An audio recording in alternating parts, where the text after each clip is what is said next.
The first FIA Motorsport Games comes this weekend from Vallelunga. We are 20 miles north of Rome. Yesterday was given over to the free practice sessions for the main circuit race activities because there is the medal table for GT, F4 and also touring cars. Today it's qualifying and our first races. It is a rather damp morning, lots of early morning rain, but the circuit is about to go live. And first up this morning, our touring cars.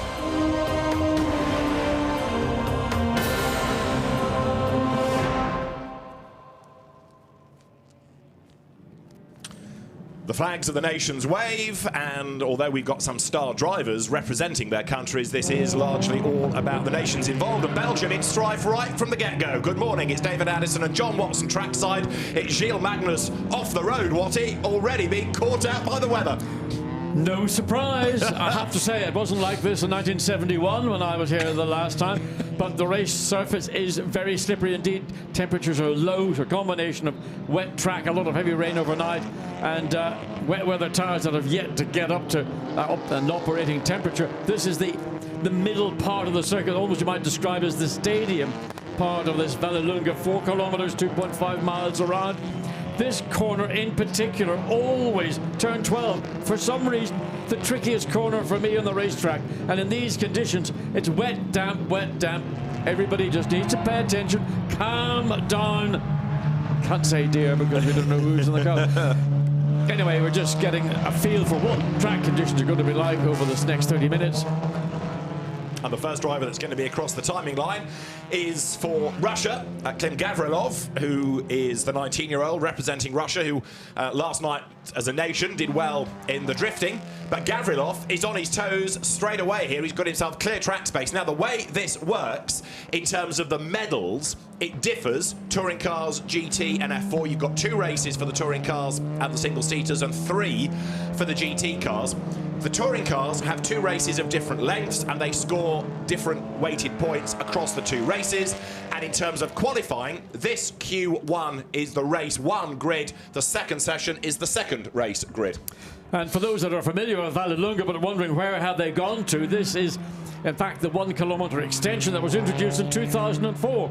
Transforms the circuit out of turn 5. Would have been a straight run up through the cutting, but now they've got this extra 1 kilometer. Fairly standard kind of corner speed, nature of corners, unlike the run up through the cutting in the good old days where you held on. Believe me, you held on. Now, yesterday we had 2 free practice sessions, and the quicker of the 2 was the second, as a bit more rubber had gone down and people had got more used to the cars, because although some drivers are in a car that they have used in their TCR season, the cars are to TCR regs, some are either new to the car or indeed new to the category, never mind new to the circuit. So it was Mato Homola for Slovakia in the Hyundai who was quickest yesterday, 1 minute 40.692. We are, of course, still to get a proper flying lap time in and don't expect it to be near that because it is, as you can see, a wet road and a bit of spray being generated. But the Audi here in the hands of Gavrilov, who was 3rd in TCR Russia this year, looking rapid. Well, he looks confident. I mean, from the minute he went out on his first flying lap, down past start, finish straight, you've got a curve to the left, then in effect turn 2 is a big corner. Coming out of the final turn, turn 14 across start finish line. Let's see if we can follow Gavrilov down through the curve that is turn 1. But this, you can see the right-hand corner. And these conditions, not much track temperature, probably not a lot more tire temperature, you're hanging on. Rory Butcher. That's the MG in the hands of Rory Butcher, the British Touring Car Championship Independence title winner this year for AMD, which was the independent winning team. And Rory, who of course is from good racing stock. His father owns the Knock Hill Racing Circuit. Brother-in-law is Gordon Shedden. Rory driving this MG for the first time. He's had half a day of testing in it prior to this weekend. It had a bit of a misfire as well up to the free practice sessions yesterday. It's all very new. And this is a deal that's been put together by Rob Huff, who rang him out of the blue, said, got this opportunity for you. Do you fancy having a go? And Rory seized it with both hands. And as he gets more seat time in this MG, run by a Spanish team, then I think he's going to be one to watch. But he really has made a lot of people sit up and take notice in the VTCC this year. Field just again making their way through. Quickest right now is the German driver Luca Enslinger in the again the Hyundai seem to be very strong. Strong in the free practice 2 yesterday. As we watch Rory Butcher make his way through the cutting, which was the big part of this racetrack prior to this kilometre extra track being laid in, then into the stadium. A variety of lines you can take around it. In these wet conditions, drivers tending to drive more offline than online, principally because the racing line will have a lot of rubber on it, but with the rain that fell overnight, I suspect most of that's been washed clear.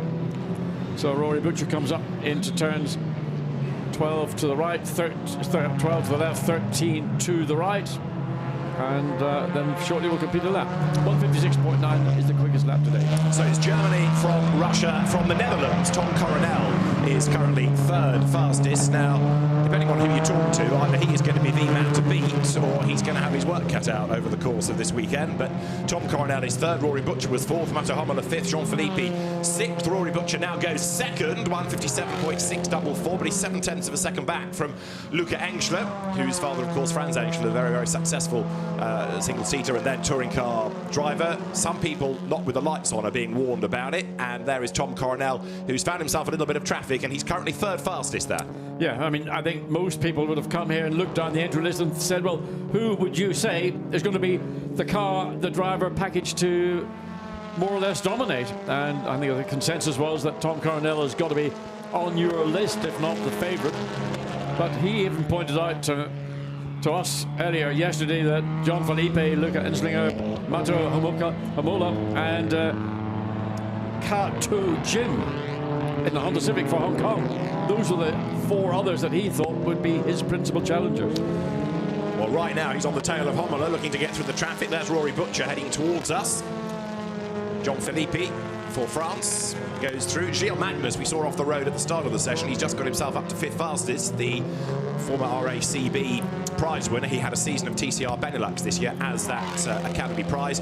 Now, how is Tom Coronel getting on? Well, actually, in the sectors on this lap, not great. Whereas Jean-Philippe has just done an absolute best. That's bettered by Engschler and then bettered by Coronel. So here he is in the middle sector. His first sector was down because of the traffic, but now Tom Coronel absolute best within sector 2. The road is getting quicker, the road is getting drier and faster all the time. Albeit is probably somewhere in the low teens, waiting for the sun to break through and get some dry track running. The best time we saw yesterday was 140.6. Best lap we've seen so far in these conditions, 156, so 16 seconds down on what we think is going to be a potential pull time in dry conditions through turns 14. So fastest middle sector for Tom Coronel, currently fourth quickest on a 157.7. Comes across start finish line, no improvement on this lap in spite of that fastest middle sector, and it's now actually 88. Jim K2 in the China car, who's gone fastest second sector in the Honda Civic. And Luca Engschler, having gone top, is now in the pit lane. That number 70 is Mathieu Hommler, who goes through, the Slovakian driver, and he is currently 7th fastest. 20 nations represented within the Touring Car Cup in these very first FIA Motorsport games.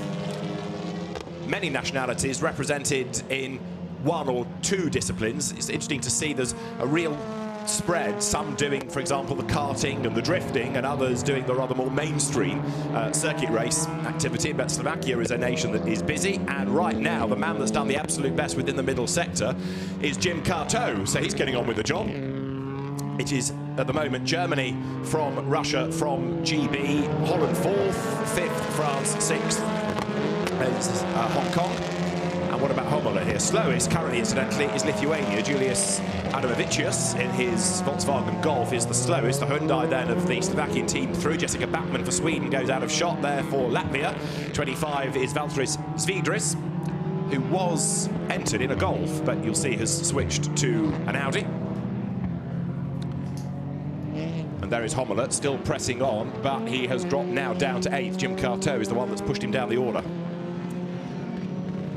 So 19 minutes of this session remaining. It's going to go pretty quickly in track conditions that are obviously going to change by the lap. So time lost in the pit, whether you want to make an adjustment or whether there's an issue, a problem with the car, that will have a bearing on where you will finally end up. Further improvements down in 10th place for the 59. That's the Czech Dusan Kuril in this Hyundai again. Hyundai showing strongly. Mola there also in his... It's a colour that gives the Hyundai away, isn't it? Yeah, at Indigo these Motorsport colours. Yeah. Whether it's racing or rallying, and of course Hyundai, if you believe what's being said this week, will have the new World Rally Champion on its books for the WRC next year, right, Tanak, the Estonian. There is Tom Coronel in the pit lane, 4th in the times, vastly experienced Tom Coronel, one of the 2 twin brothers, Tim Alpha, Tom Romeo. Coronel down a big Alfa Romeo fan, Tom Senior. Change of tyres going on. Well, it looks like a new set, maybe more than a set that it might have done some running previously. So, new set of tyres with those nice, crisp, sharp edges should give you another advantage. Track conditions fundamentally are improving. Still very wet, though nowhere near anywhere we'd consider running on slick tyres. In fact, I doubt anybody will be running on slick tyres throughout the morning until we get a proper dry line, and that requires it to ambient to get up somewhere in the region of the middle teens. For China, there you see the car in the hands of Zhendong Zhang. That's the other of the MG6s, so sister car to that Rory Butcher is driving. And Zhang currently for China is way back in 16th in the times as he heads up towards us now. Another driver learning about the circuit, being pretty tentative there as he goes now through turn 9. That chicane on the outside you see. There is the MG along that short straight up towards Semaforo, the right at turn 10. But Zhang needing the mileage. So right now it is Engschler who's back out again. Germany topping the times from Russia, GB, Netherlands, France and Hong Kong. Belgium is 7th. Slovakia is 8th. Hungary, courtesy of Norbert Kish, double truck racing champion. He's currently 9th. And then the top 10 rounded out by Latvia. Valtris Zviedris, the 5 times Latvian karting champion on track, representing his nation in this. For China, Zhendong Zhang is certainly pressing on. Well, he's doing 2 things. He's pressing on at the same time getting his head around, driving a touring car here at Vallelunga. So it's a pretty steep curve for him, comes across start-finish line. So currently in 16th place. To see whether there's any improvement, he has dropped down, stays in 16th position, no improvement on that lap.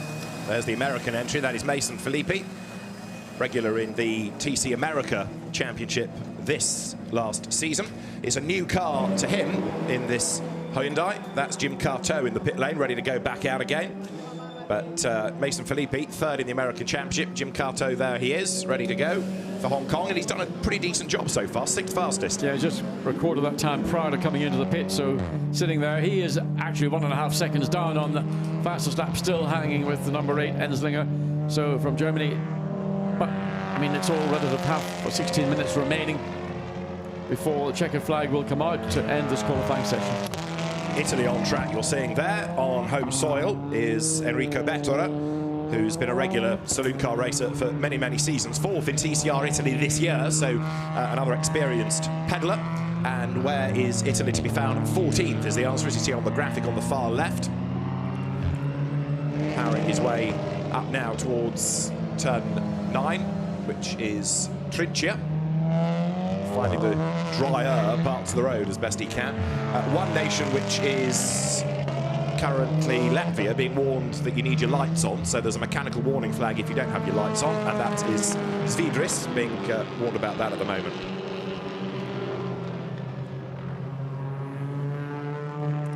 For Sweden, Jessica Backman on track, another very experienced TCR racer. She's done just about every TCR series going, it feels like. Certainly last year she was in the European, the UK, the Scandinavian, the German Championship. And Jessica Backman then heading now 12th quickest out of the 20 for Sweden. Not a bad effort. Let's just see what she does on this lap. The 2 sectors that she'd done were down.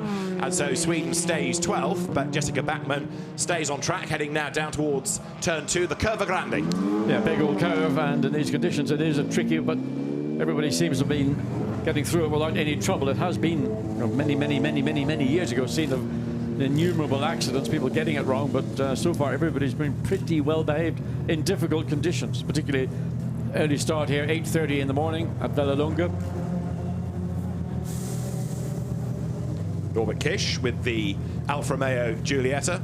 Fabulous looking car, that, isn't it? One of 2 Alfas, but different spec. You've got a Veloce, which is the more recent Evo version, and the original Giulietta. So Norbert Kish, who although he is, as I say, double truck racing champion, made his name in Hungary, winning Clios, Suzuki Swifts, and Seat One Make Championships. So certainly no stranger to saloon car racing. Good to have him back on board now with the hugely experienced Tom Coronel. Just looking at some of the tire marks where drivers have made mistakes coming down into turn 10, and some of them have gone straight on, and of course into the grass at the exit of that hairpin bend, the slowest corner effectively here at Vallelunga, then through turn 13, the short run up to this almost parabolic turn 14, which goes on and on and on, and again hanging sort of mid-track, looking for a bit of grip. Even some of the grid positions you can see are actually midway around the corner. So let's do a lap behind the wheel of Tom Coronel through the curve of turn 1, and this is where it all begins to sort of focus your eyes and mind through turn 2, staying off the racing line principally again for the reasons we've given. Then the curve of 3, then down the hill, the braking into turn 4. Ideally, in dry conditions, you try to make 4 and 5 in effect one big arc, and so make your apex go out, cut back in again. Then immediately out of turn 5, you've got this curve to the turn 6. This is the most recent incarnation of the Vallelunga circuit. Reasonable straight down to a big braking into turn 7. Again, just with front-wheel drive race cars, so easy to lock up under braking. Again, very, very, very wide all the way around the perimeter of the corner. Then accelerating down the hill. Gets on the brakes once again, and slightly different entry, holding the curve this time, holding the apex. The wheel spin, just getting the power on, he's struggling to get by. Then the little flick, and this is what was then the exit of what I would call the cutting on the original circuit. Great part of the racetrack, then a big breakdown, again using the long, long way around as you come through turn 10. Then just position yourself, standing water, nobody's really going that far off. There's the tire marks I mentioned. Slowest corner here, turn 10. Again, traction, a big problem pretty much for everybody. And there isn't any rear-wheel drive touring car. All front-wheel drive. Coronel for the pit lane. Yep. Just going back to, as you were looking at those tyre tracks at turn 11, some of that is from the drifting from last night, because that was the section they were using, and people were having all sorts of problems with a lack of grip, and so some of those tyre marks are from yesterday. Now, there you've got Enrico Betra, who is in the pit road, and we have just 12 more minutes of this session to go. Nothing really has changed in the top 5, top 6 even, for a few minutes, so pretty much all but Tom Coronel and Enrique Batera and the Italy entry are all on track. There's John Filippi, experienced Frenchman, and he is currently 5th fastest, so John Filippi accelerates towards us. Been racing in TCR Europe this season in a Renault, but now with this Seat Cupra, so a new car he's got to get his head around. But John Filippi 6th, because Mato Homola has just gone up to 3rd fastest for Slovakia. There is Filippi, he's got the road to himself. So for France, the Seat turns now through the hairpin right. That brings him from turn 7 down now towards Sorati, which is the tight left, more than a 90 left really. It's a very, very tight left-hander. Short straight down towards Trinchia at turn 9. So that was one of the corners where you could hear the struggle simply to get any kind of traction. And then again down into turn 10. Slow second gear, perimeter, go round the outside, bring it back across, get yourself straightened up, stay away from that standing water. Particularly, in a front-wheel drive car where you're steering as well as getting traction, late apex to try and maximize speed off the corner. Somewhat really academic, because whether you're on the drying line or the slightly cleaner outside line, there's just not an awful lot of grip presently for any of the competitors. But let's have a look and see what Felipe can do currently.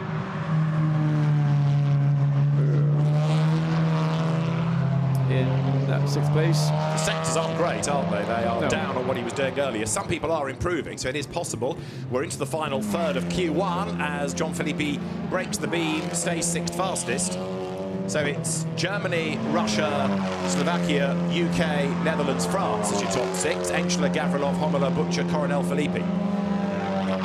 So Luca Engler, many people's tip for honours, illustrating why. There's the other Filippi, the American version. That's Mason Filippi. And his car turns through. That's another of the Hyundais. Not sounding great, that car. No, he is 14th fastest. I don't know whether he was hitting the limiter or he had a misfire, but one of the two, you could hear it. So it's something not entirely healthy. Now, is it Hyundai or Hyundai? I've always gone Hyundai, but I'm not a Korean. You pays your money, you takes your choice. Tomato, tomato, John. Yeah, I suppose that's true. That's true. We're probably miles off with some of the pronunciation of drivers, never mind cars. But this, then, as you look, is heading towards the faster part of the circuit, speed building. Yeah, to St. Kirill. Still quite a bit of spray generated, isn't there? There's a bit of spray, yeah, not as much as we had just a few minutes ago. 8 minutes now of the session remaining. So we've had 12 and a bit. So 20 and a bit. 22 minutes of drying track, but not anywhere near good enough to be brave enough for anybody to think about running on a set of slick tyres, which would make a massive difference. There you are, David. What a glorious car. Yeah, indeed it is. With the Hungarian colours adorning the Italian Alfa Romeo of Norbert Kish. And Norby is for Hungary where at the moment? In a car that's new to him. 10th fastest, so mid-grid. Just drool as it comes over the timing line. The Alfa Romeo then goes through, and Norbert Kish, new to the car, probably a long, long time since he's set foot at Vallelunga, goes now through the Curva Grande. He's got the road to himself, and Norbert Kish pressing on, looking good here. Looks good. I mean, the car looks stable, reasonable amount of grip. Then you can see the nose dipping as he gets on the brakes. And again, to try and use this turn 4 and 5 as almost one arc, but in these conditions, not really capable of carrying the speed that would make that arc a more attractive or accessible line, so it becomes effectively 2 corners, which is what it's intended to be. But once you get drying conditions and the speed picks up, you can't actually effectively make it into one long sweeping right-hand corner. So again, everybody's struggling for traction off these lower speed corners on the extension to this Vallelunga 4-kilometer circuit up the hill. Then this is the entry back into the stadium. A wall on the outside would have seen loads of action in the good old days. Circuit is a dual-purpose circuit. It's a test Formula 1 circuit. It's used for motorcycling, and some of the little cuttings you see around the circuit are actually meant primarily to slow bikes down, so that they're not entering this part of the circuit in particular at the kind of ridiculous speeds that they're capable of doing. So Norbert Kish in this car run by NK Race and Image KFT, which doesn't exactly roll off the tongue, for Team Hungary, comes up towards us. We were getting excited earlier about Jim Kato, just to make the point, he's had an engine change after free practice 2 yesterday, so he will start race 1 at the back of the grid because of the engine change, no matter where he qualifies. So he's 7th in the times, but he will start 20th. Norbert Kish has found himself in the traffic here for Hungary. That's the Q80 entry, the Audi of Salam Al-Nusif, the radical racer. His brother is here doing the F4 Cup this weekend, and as he comes up towards the timing line, Norbert Kish then is 10th in the times. He'll be 9th on the grid provisionally, and there Rory Butcher in the pits for another set of Yokohamas. So 5 minutes remaining, so you've got little time. I mean, ordinarily in these conditions, drivers would want to probably just keep running, particularly at the end of the session when the track conditions are going to get better. Having said that, where we are now, the track, it's not wet, it's that kind of in between slick dry and slick wet, and wet weather tires really aren't at their best in these conditions, but as we're clearly aware, it's still nowhere near good enough for anybody to consider take the risk of putting a set of slick tires on. So up we go again. So the Kuwaiti driver just about squeaks around, gets onto the runoff area on the outside. Track limits, of course, are going to be another issue that will be severely dealt with, quite rightly too.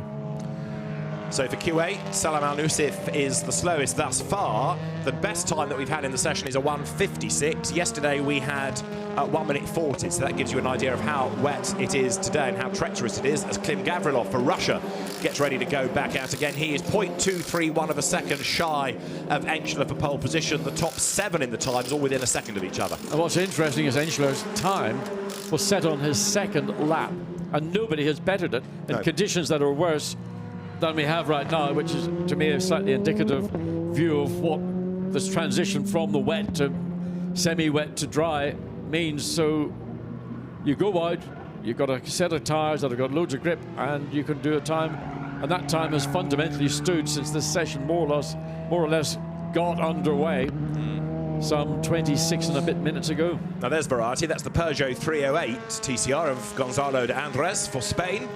Regular one-make saloon car champion, Spanish Fiat Punto champion, Hyundai champion in Spain, and Peugeot 207 champion in Spain as well. So well-versed in the art of one-make racing. More recently, he's done the TCR element of the Creventic 24-hour series. But for Spain, he is currently 16th of the 20. Looks pretty much a grid with just 3 minutes and 33 seconds remaining. So no clear indication that anybody looking down at the 10th place, number 15, Norbert Kiss, we're talking about him quite a lot, primarily because of David's penchant for Alfa Romeos. I'm sure you'll redress the balance with another mark later on in the day. Indeed. But 3 minutes to go.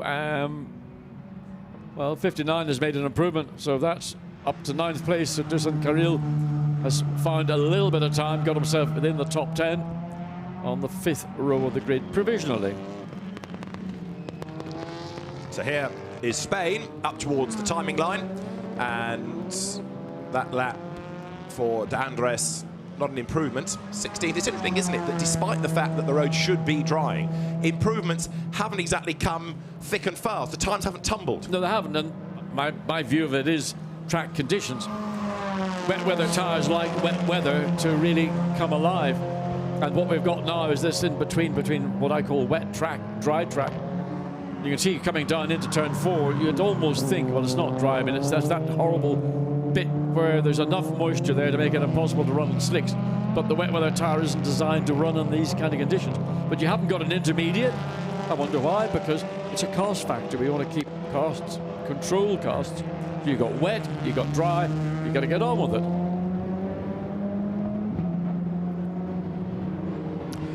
So right now, we are into the last 2 minutes of the session.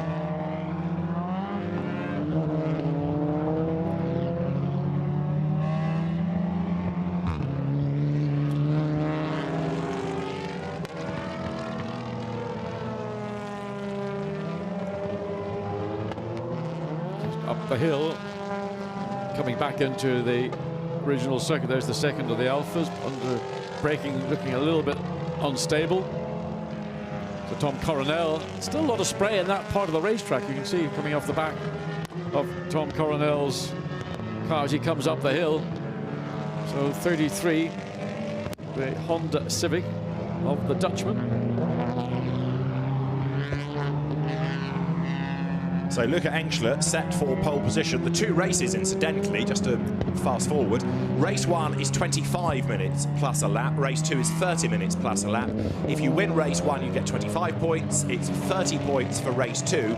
And the gold medal goes to the driver with the nation with the highest number of points. So it's like a mini 2-race championship, whereas for GT and F4, the medals are decided on the results of the second race. But for touring cars, it is going to be the points accumulated over the 2 races. So different categories, different format. There is Sweden, Jessica Backman's Hyundai, which is 14th at the moment, and the flag, John, is imminent. Yes, it is, and well, we've only seen just one recent improvement, 88. So that is Hong Kong, K2 Jim. So he's leapt forward. I don't know what he might have done. I suspect he's put on a fresh set of tyres and just hope that he's going to gain. And he has. He's put himself on the provisional second row of the grid. Except, of course, he starts at the back with that engine change, so it underlines the pace, but he's got all the work to do when we go green for the race. But he's found the pace, that's the key. So he's got the speed, but of course getting himself all the way back from the 10th row of the grid where he is going to start is a significant handicap, particularly in a 25-minute race on a tight and what is a fairly busy racetrack. Although there are places where overtaking is possible, but because fundamentally the performance of all these cars are so evenly matched, you've got to be right on it and maybe a little bit forceful, get the elbows out without being seen to be overly aggressive. Elbows out in touring car racing, that's an anathema. I can't imagine what you're talking about. It's the cleanest form of racing there is. No contact ever in a touring car race, John. Well, they've got a car wash around the corner, so maybe that contributes to it. Anyway, getting a nice little view, Butsson's Ginian entry. So again, you can hear just the difficulty of getting traction off these slower corners. Coronel with the road to himself. But yeah, I mean, it's been a really challenging session, this, hasn't it? Track conditions far from easy. Well, I mean, literally, you can hear the front wheels spinning up almost every occasion when they get on the throttle and are slow coming around the outside. Again, just accelerating. I mean, it was a bit like that coming from the hotel this morning in my Audi. I mean, I pulled out of a side road and I was sitting there wheel spinning and it didn't do anything wrong. That's your lead foot that did that. Here's Coronel then for Holland, 6th in the times, 5th on the grid because of Jim Cato's engine change. Tom Coronel here for Holland up through the Netherlands, up through turn 13. Is he going to take the flag? Is he going to bail? He's going to bail and come into the pit road. So it is Germany that takes pole position provisionally in our first touring car qualifying session. And a fascinating session. It turned out to be a slow session. 16 seconds they are slower in, what would you call these? Damp, greasy? They're not really fully wet conditions, are they? No, they were wet at the beginning, and that's partly why the time that's stood as the fastest lap over this 30-minute session was recorded on the second lap, because the condition, while the temperature was maybe down, the track was clearly wetter, but there was more bite from the tyre in those conditions. And of course, we saw good run by the German driver Luca Enschlinger in the Hyundai. Got it done. He's 0.2 of a second ahead of Garolov in the Russian entry. So basically his time has stood all the way through. That is Italy, that very, very smart Audi of Enrico Betterer, who at the end of the session improved right at the end. In fact, his last flying lap before he pitted to 12th. It's a bit like a paintball paint scheme, isn't it? I think some of the imagination of the designers is really impressive. The guy that did the wrap on that car definitely is creative. Yeah. And another good one from last night for the Drift Cup was Portugal's entry. Now the sun starts to break through to dry the circuit in anticipation of what we will have on track next, which will be the cars for Q2 touring cars. But right now it is Germany then topping the times, courtesy of Luca Enschler. Germany ahead of Russia, Slovakia third, Hong Kong fourth in the times, but remember, back of the grid for race one for an engine change. So Great Britain promoted from its 5th Rory Butcher's effort in the times, ahead of the Netherlands, Tom Coronel 6th, France, John Philippi then ahead of Gilles Magnus for Belgium. The Czech Republic's Dors Kuril is next, ahead of the Latvian entry to round out the top 10 in the times, courtesy of Valters Zviedris. Then it's Hungary, Norby Kish ahead of Enrico Betterer. New Zealand, the car in the hands of former single-seater racer Feine Kahia. Then you've got Sweden's Jessica Backman, Mason Filippi for the USA, 15th in the times, 16th. Spain's Gonzalo de Andres ahead of Lithuanian's entry. This is Julius Adamovicius. China, only 18th in the end for Zhendong Zhang. 19th, the other Alpha, the newer car, the Veloce from Norway, in the hands of Christian Seideren. And then the Q80 entry, Salim Al-Nusif at the back in terms of time. Here are the highlights that began with Gilles Magnus discovering exactly where the grip wasn't and the Audi skittering off the road, but he was able to avoid the gravel just about, get himself back on track, and in the end, 8th in the times, 7th, he will be provisionally on the grid. So, as the drivers had to cope with the slippery conditions, it was Luca Enschler who was the man to beat for Germany. Others skating off the road, discovering where the grip was or wasn't, following the drifting line of last night. Enschler then, even though he was quickest, though he hadn't seen this, the car pulling off the road. So no wonder he spent a lot of time in the pit lane. A problem bringing him slowly back to the pit lane. So question mark over Enschler. Al-Nusif for Q8 had an off, but despite the problem, it was still an impressive run by Luca Enschler, who ended up at the end of Q1 fastest for the first race grid for the Touring Car Cup in the FIA Motorsport Games.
Vallelunga for the first FIA Motorsport Games. The nations are preparing for qualifying for the Formula 4 Cup.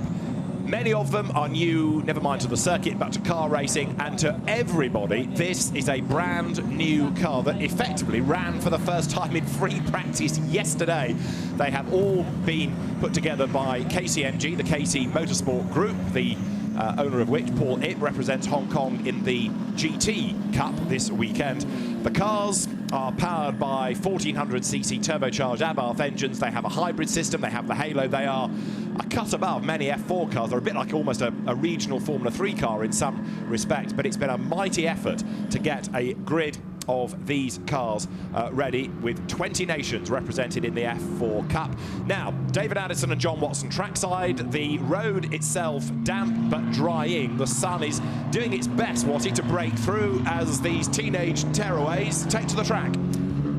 First of all, I think an outstanding job by KC Motorsport to build these cars. The quality of the car, apparently, for a spec single-seater, junior single-seater, exceptional. And there you can see the flashing lights indicating there's a bit of harvesting is going on with the hybrid system. And the purpose of the hybrid system in these cars is to give young, I mean, some of them are kids, basically, the first feelings of where the future of motorsport is going to lie. You can get to the heady heights of Formula One with all the technology there, but you need to learn somewhere, and this is one of the areas where they're going to begin that learning process. Well, yesterday, this was all about Italy, because the fastest driver in both sessions was Andrea Rosso, who's been a regular in the Italian F4 Championship, so he's used to the engine, without the hybrid element, but he's used to that Abarth engine. And so consistent was he topped both sessions, and although he went quicker in FP2, he only went quicker by 86 thousandths of a second. Wasn't trying, was he? The other aspect of these cars is they are, I would say, totally non-adjustable.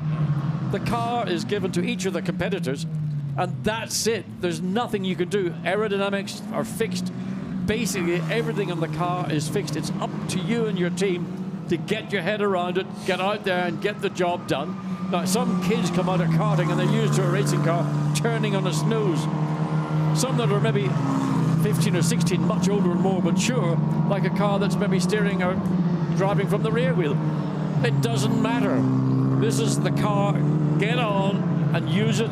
Everybody's in the same situation, and the track is, we see, beginning to get marginally drier, but on these tyres, they still will be struggling. They'll be in wet tyres at the minute. We have a car in the gravel, we understand, which is Malaysia. Jasper Tong has gone off, and also Mohamed Al Nusif has had a spin for Q8. We've just seen his brother going off the road in the previous session for the touring cars. Now it is for Q8 the turn of Mohamed Al Nusif, and he's had a drama. Here currently is Laszlo Toth for Hungary. We'll get times, of course, at the end of their first flying lap. 25 minutes this session, and Toth goes off as well. Coming into the stadium, that's caught out a lot of cars, caught them out in touring cars a few minutes ago. Again, just the front brake locks up, and then the front, and there we see red flag. So no surprise, we'll probably see certainly a number of yellow flags, if not red flags. Well, this is cleared. Car 18 is in the gravel bed at turn 8, and that's more or less as you come back into the stadium. So Niels Vitic, who is the race director, calls for the red flag, and that really gives you, what, 3.5 minutes wasted, because no one's done a proper lap. They've just about got some temperature into the tyres, and now they've all got to come back to the pit lane. Clock stops. Indeed. So this is a 30-minute session, no, 25-minute session. So it could actually turn out to be a 45-minute session. Yes. Depending on how long it takes to clear a car that might be in the gravel or whatever else may occur. So it makes a big pressure and difficult conditions. It's relatively early in the morning, it's about 9:15. I mean, most of these kids would probably be going to bed at this time, let alone being up in a race car trying to qualify for their event. There's Nicolas Bert, who's been racing in the Spanish F4 Championship this year. He's representing Belgium. You've got Australia, Belgium, Brazil, the Czech Republic, Germany, Denmark, Spain, Finland, France, Hong Kong, Hungary, Ireland, Israel, Italy, Japan, Kuwait, Malaysia, New Zealand, Portugal, and Russia in the F4 Cup. So they're all having to come back at a very reduced pace, 50 kilometers maximum per hour back into the pit lane, and then it'll all get underway. We don't even have a recorded lap from anybody. No. We've got sector times, but no recorded laps. And they're going to lose another couple of minutes at least before they can do even the start of a flying lap. There is an experienced driver, Lewis Leeds, for Australia. He's raced in the Australian Formula 4 Championship, but he's also raced in the UK, the British Formula 4 Championship that supports the BTCC. Third in that a couple of years ago. He's raced in the Toyota Racing Series. He's done a bit of Formula Renault racing. He's also dabbled in Porsches in Australia. Good man. And of course, his entrant is CAMS, the Australian, effectively compared to our RAC in Great Britain, or the RIAC in Ireland. There's an Irish entry here. Luca Allen, entered by Motorsport Ireland. So there we can see the New Zealand Flynn Mulloway. That's a pretty Irish name, I have to say. The 17-year-old student who's a regular in the New Zealand Formula First Championship. There is the man to beat on the evidence of yesterday, Andrea Rosso. So take it as read. Rosso is quickest in both of the free practice sessions and looking very, very consistent yesterday. Home circuit, so he knows Vallelunga. He has a bit of experience of the power unit. Here you've got for Finland, William Alatalo, who's also a regular in Italian F4. Very much an arrive and drive concept, this. KCMG's mechanics that many of them have been working on a similar concept in W Series this year, operating these cars. There's the Irish entry, John. Nothing wrong with that. So Luke Allen needs to go and find, well, he hasn't recorded a time as nobody has, so he was 14th out onto the circuit and he stays 14th currently in such as we have timing and scoring. That's 21 minutes remaining. That's the current Danish F4 champion, Malte Jakobsen. So he could be a man to watch in this. 22 is for Russia, Pavel Bulantsev, former Carter, and the North European Zone Formula 4 champion this year. So Bulantsev is another driver that should be up at the pointy end of the grid for Russia. For Israel is Ido Cohen, 6th in the Italian Championship this year, also been racing in the German series. You cannot help but appreciate the spread of countries we have in these motorsport games. Well, I think it's wonderful. In fact, just walking into the paddock and you look around and see the countries that are supporting both this Formula 4 event, the touring cars, and of course the GTs. And I mean, I said to you this morning, I didn't realize the extent of motorsport on a global, let alone on a European platform. I mean, the industry is absolutely enormous across single-seaters, touring cars, GT3s particularly, yeah. And then you get into all the exotica at the very high end of motorsport. But this is the grassroots. It is this formula in particular, Formula 4, which will eventually produce the heroes and the stars of the future. And this really is the first time that we have seen an F4 competition like this with drivers coming from all over. Now, of course, there's no standardized Formula 4 car. There's a set of regulations that a car must comply to, but it differs country to country, region to region, whereas here everybody is in the same base car, and it is a great starting point. As there you see the Malaysian entry at the end of the pit lane, good to go. That is Jasper Tong.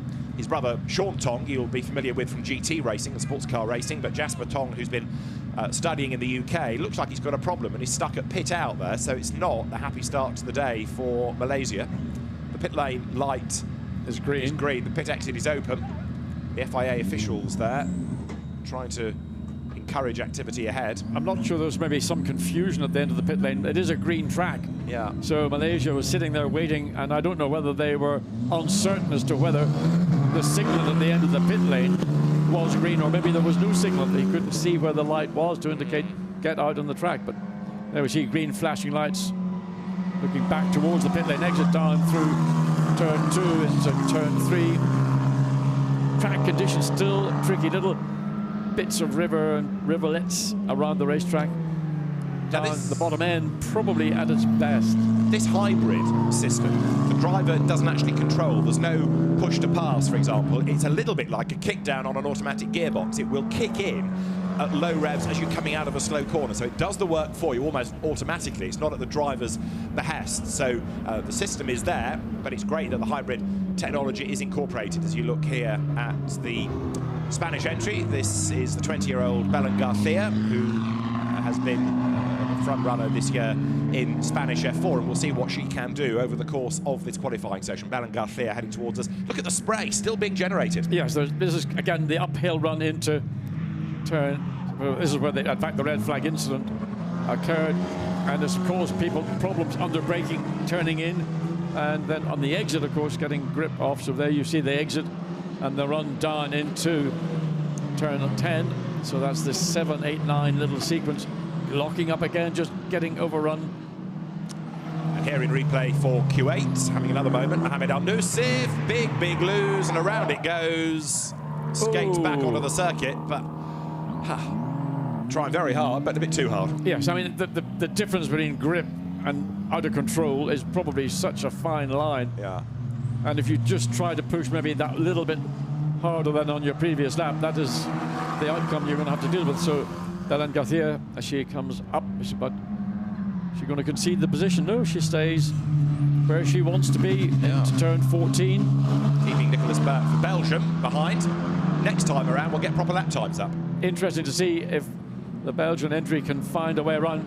Cars, identical horsepower, identical cars in every respect.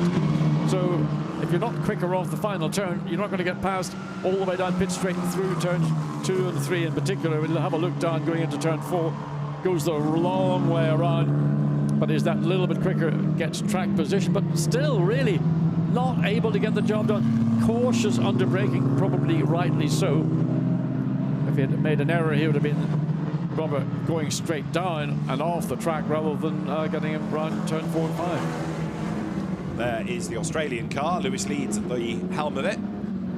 See all these cars, of course, as befits a modern-day single-seater race car with the Halo system, the Halo device. There it is. And Nico Bert comes through, still stuck really behind Garcia, and then loses traction, and around goes Belgium. Back in the right direction. Finds first gear, accelerates away, and again, straight off, struggles for traction. Yeah, I mean, just we've talked about it all the way through touring cars. We're now talking about on Formula 4. Track conditions, temperatures are still low. Of course, different tyres on these, on a Pirelli tyre rather than what we saw on the touring cars. So getting the tyre, again, the difficulty of getting up at the cutting. That's Hugo Hung again, second off of the session. He's gone a long way off this time, almost onto that escape road through the that's what was effectively the original racetrack. Q8 well, again. Mohamed Al-Nusif, that's what his third moment that we've seen. Still haven't had a lap, a fast, or anybody recording a lap.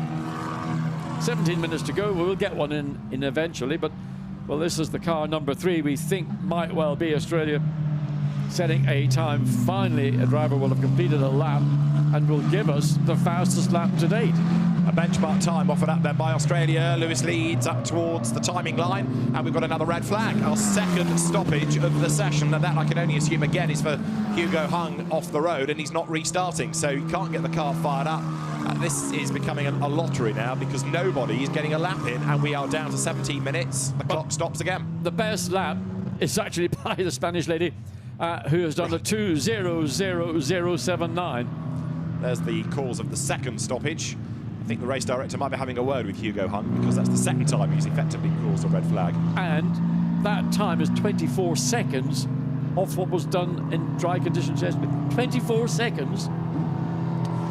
Must be tricky out there, all I can think. Well, I think that is being borne out, isn't it, by the rather wayward lines that some are taking. So our second red flag.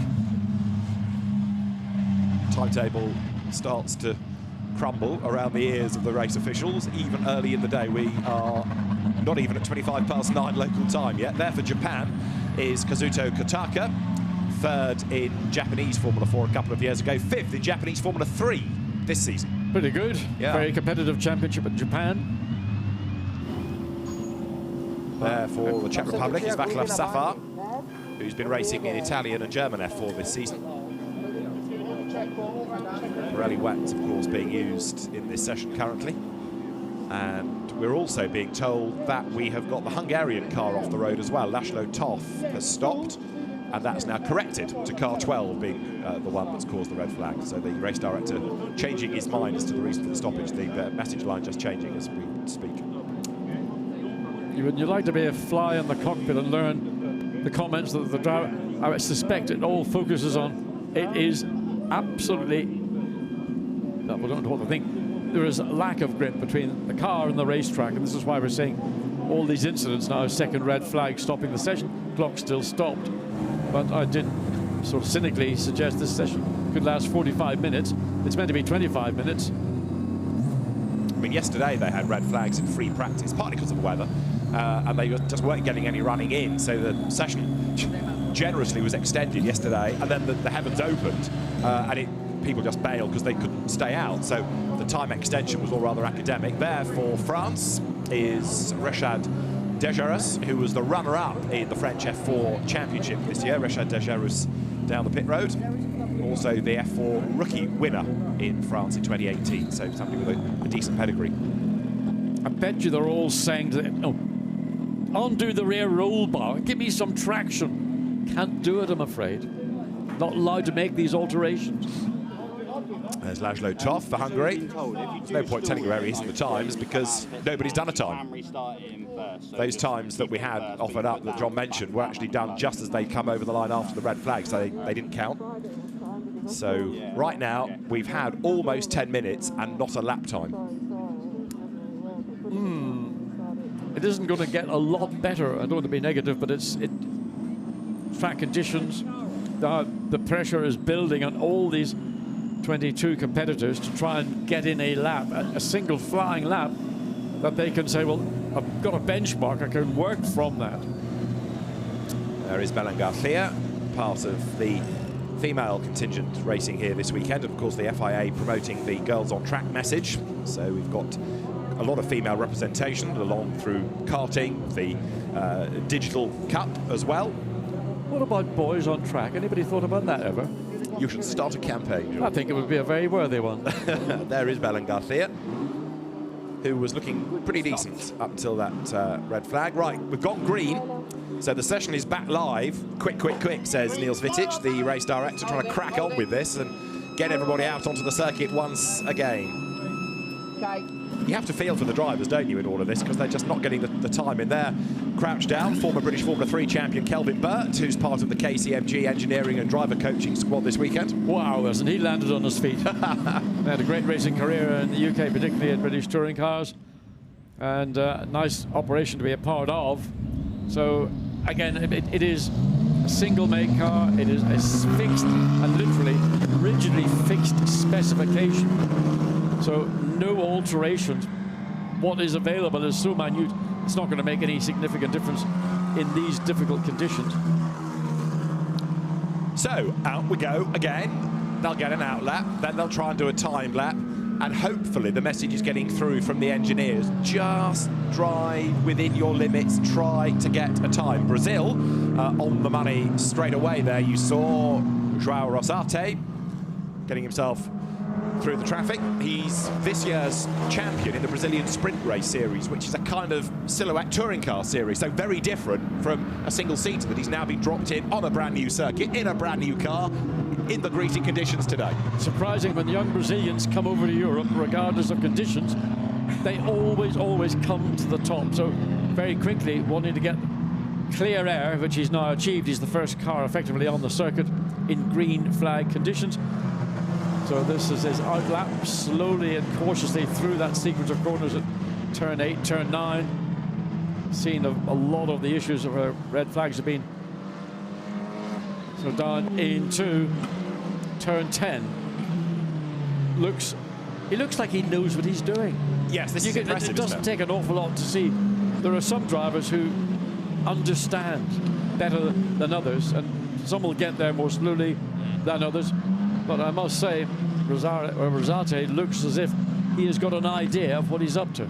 He was 7th and 10th, or 10th and 7th in order across the free practice session. 7th was his better effort in FP2. So, yeah, you would certainly say that Rosate should be up near the pointy end. And, of course, part of that all rather depends on what sort of lap times he can get in. But right now, he is the benchmark driver within the middle sector. He's about to come up and break the beam. So, let's see. Here he comes. Rosate goes through, and now on to a proper flying lap. So João Rosate into the Curva Grande now, and he's got the road to himself. This could be good. It could be the first flying lap that actually has got any meaning. Coming down into turn 4, around about 200 kilometers per hour. Certainly that's what they were doing in dry conditions. Then on the brakes through 4, through 5.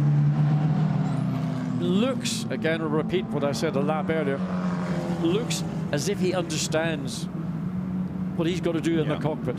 And he's not forcing the car, but he's putting energy in a positive way and not overdriving at the same time. So right now, he will be the man setting good sectors, 34.2 in the first. We had a 34.0 before the red flag from Israel. The surprise yesterday of Ido Cohen, who's been looking really good in the Italian Championship this year, as I say, but the first gun time about to be offered up here by Brazil.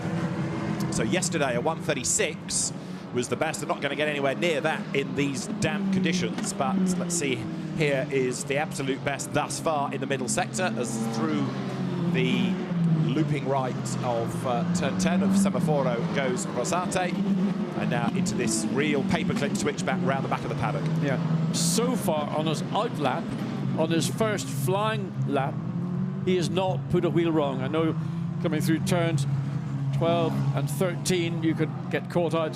One of those small bits of the racetrack, you can just see the back end of the car snapping momentarily. Now into this long parabolic turn 14.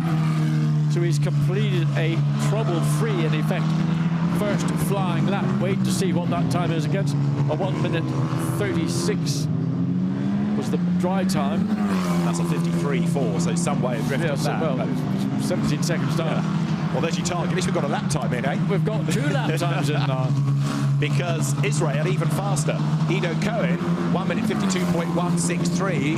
Israel, as a nation, perhaps you wouldn't necessarily say is a great motorsporting country, but there is good support for it. And Cohen looked really decent in the Italian Championship this year. Up to second now goes Japan, Kazuto Kataka. So gradually we're starting to get a grid formed. And there is Q8, the car of Mohamed Al-Nusif. So whether it's just a refocus of everybody in the field, or whether track conditions are just that marginally improved, certainly the lap times and the top 3 have all popped up. Quickest principally was number 5 Rosate, and he's now dropped down in the space of what would be half a lap down into 4th place. So let's have a look and see where he is. He hasn't done anything in the first sector that would indicate he's going to go any quicker. And it is Cohen, Ido Cohen, who's got that fastest first sector time. Now that's gone to the Finnish driver, currently in 3rd place, who's gone fastest overall sector 1. And that's changing now literally by the sector as drivers are picking up both confidence and pace. The one to watch is Finland, because William Alatalo has just gone 3rd and he's now done the absolute best in the first sector. So Finland flying. Here is Brazil 4th, not looking as good in the sectors. No, but he's, that again, that little sequence of corners through 10, 11, 12, back end just again stepping out. It ought to be an improvement, but they've only seen a personal best in sector 2. First sector, he didn't make any improvement, so he's got this final sector to see whether he can drag himself up to the top 3, currently in 4th position. Comes across start-finish line and remains in 4th position. Didn't improve. Indeed, so it is Israel the fastest, 1:51.037. Timing and scoring is a little bit behind the picture, so he has actually improved 1 place up into 3rd. 10 minutes to go. Here's the next wave of cars, including Malaysia. This in the hands of Jasper Tong, coming up towards the timing line. Also going through is Brazil. 3rd for Rosate. That last lap was a 1:52.666. Up to 2nd, though, now goes Denmark. So Malte Jakobsen, the Danish champion this year, briefly 2nd, but I told you that Finland was flying. Well, William Alatalo is up to 2nd, and the margin is under half a second now. So Israel, Finland, the front row of the grid. Israel doesn't have a huge, certainly I remember a Formula 2 race in Israel, it may have been in about 1971 or something. Didn't really happen, and everybody packed up and basically did a runner. So great to see Israeli drivers coming through these junior ranks. Yeah. And certainly making an impression here on a 1:51.0. That's almost half a second quicker than 2nd place at Tatalo in Finland. Now, Bolintsev for Russia, yet to do a lap time, but this is the Russian champion, or the North European zone, the equivalent of the Russian series, if you like. It's an SMP-backed title, and Bolintsev should be one to watch on this lap. Israel quicker again, because now a 1:51.037 is the gun time. So it's Israel, Finland, Australia. Lewis leads up to 3rd.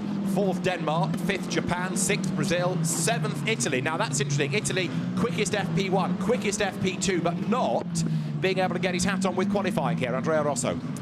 Tricky conditions, but Cohen fastest overall Sector 1 and Sector 2, currently fastest overall anyway. And when he comes up to complete his lap, as Bulletin slips and slides all the way through 12 and 13. So Finland is up to consolidated in the second place, but the gap between is 1.5 seconds now between first and second. Yeah, that's a massive amount of difference. So Cohen has done a 150.024, 1.5 seconds quicker than the Finnish car. And Bulletin then goes through up to second on his first flying lap. Russia second. Okay, he's 1.3 seconds back. But how about that? They're leaving it almost to the end. 8 minutes on the clock. Boom, straight away, he's onto the front of the grid. So Ivo Cohen and runs wide and into the stadium, so that's blown that lap. But he's still got that very comfortable 1.2 second cushion. And now it's number 17, Katala, in the Japanese entry. He's popped up into second place, 1.2 seconds behind.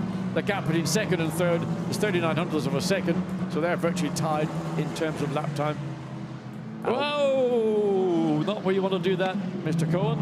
It's getting a bit scrappy, this. He might be the fastest, and he's done 2 absolute best. So scrappy or not, even though we've seen him off the road, he is still setting absolute best. Their third, Germany, all of a sudden. That is Nicholas Kreutern, who was the rookie champion in last year's German F4 Championship, has raced in the Euro Formula F3 series this year, but Kreutern going nicely. But right now, Cohen for Israel has had a spin out of our view, and so the lap that was looking really, really good, I'm afraid, has been scrapped because of the spin. But 2 absolute bests made it look good to begin with, but it's all unraveled for him. There you go, and I mean that's down in, well, that's your drifter's corner. It is, that's turn 11. Yeah, that's a very slow entry. Try and get the exit, late apex. You can see the tire marks on the curbing. That's the very last part of the exit of the corner. That's where you want to get your car pointing to get the maximum speed out. So Cohen still has that advantage of 1.2 seconds. Nobody since, what, a lap and a bit ago has challenged him. What about Italy? Because we've got improvements coming now from Russia up to second. Pavel Bulletin again, 0.235 of a second back. Denmark third, Malte Jakobsen. So the margin now has gone from over a second to just 2/10 between the two on the front row, Israel and Russia. But Italy, I'll start my sentence about, where in all of this is Andrea Rosso. He's down to 10th, and off the road there is 21. That is Portugal, Mariano Pires. That's going to be a stoppage, I would have thought. It'll be a red flag, I suspect. There the car is too close to the exit of the corner. So red flag, so we've got 6 minutes and 6 seconds of this session remaining.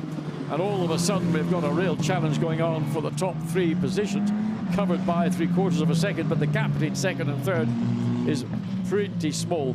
Cohen still has that 2.235 advantage, but as he went into that last lap, certainly pushing maybe to the point where overdriving was coming in, and the sort of loss of that control that you need in difficult conditions was beginning to wane. So our third red flag of this rather lengthy session now. 15th was Portugal, Mariano Pires, before he went off the road, managed by Thiago Monteiro, former Grand Prix racer, incidentally. So now everybody has to trickle back round to the pit lane. 6 minutes to go, and the pit exit closed until the race director gives the go-ahead. What can they do in 6 minutes? They should be able to get at least 1, maybe 2 flying laps in, but again, anything they've just earned in terms of tire pressure and temperature dissipates. Yeah, I mean, this session should have ended at 09:35, and almost 4 minutes beyond that. We've still got another 6 minutes or so on the clock, so it's going to overrun, in theory, by minimal 10 minutes. And looking at the Ireland entry, Luca Allen slightly off the pace presently, down in 16th position on a 1:57, and that's 7 seconds away. So, I mean, some drivers have adapted to these conditions more quickly than others. Just adjusting the tire pressures. Again, tire pressures are fixed. You can't come in and try something a little bit creative on the tire pressure front, so that's all been monitored by the engineers with each of the cars.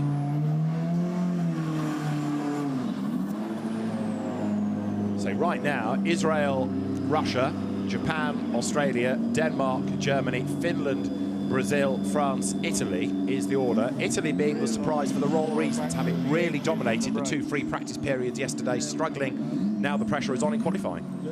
Well, entirely different track conditions. I mean, what would have occurred yesterday, I mean, we did have damp running at different points of Friday afternoon, but essentially it was a dry track, a dry line pretty much all the way around. What we've got this morning is a racetrack which is a totally different circumstance whatsoever.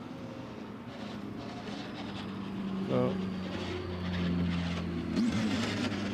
it's car 21, and that's the Portuguese entry of Mariano Perez getting out of the car as they're going to... I thought they might have tried to drag the car back onto the track, but decided it's going to be picked up by one of the recovery vehicles, so we're sitting waiting for that all to be concluded. And Matthias Jacobsen currently in 5th place, 0.8 of a second down, but only 38 hundredths away from getting onto the 2nd row of the grid, just behind the Australia car.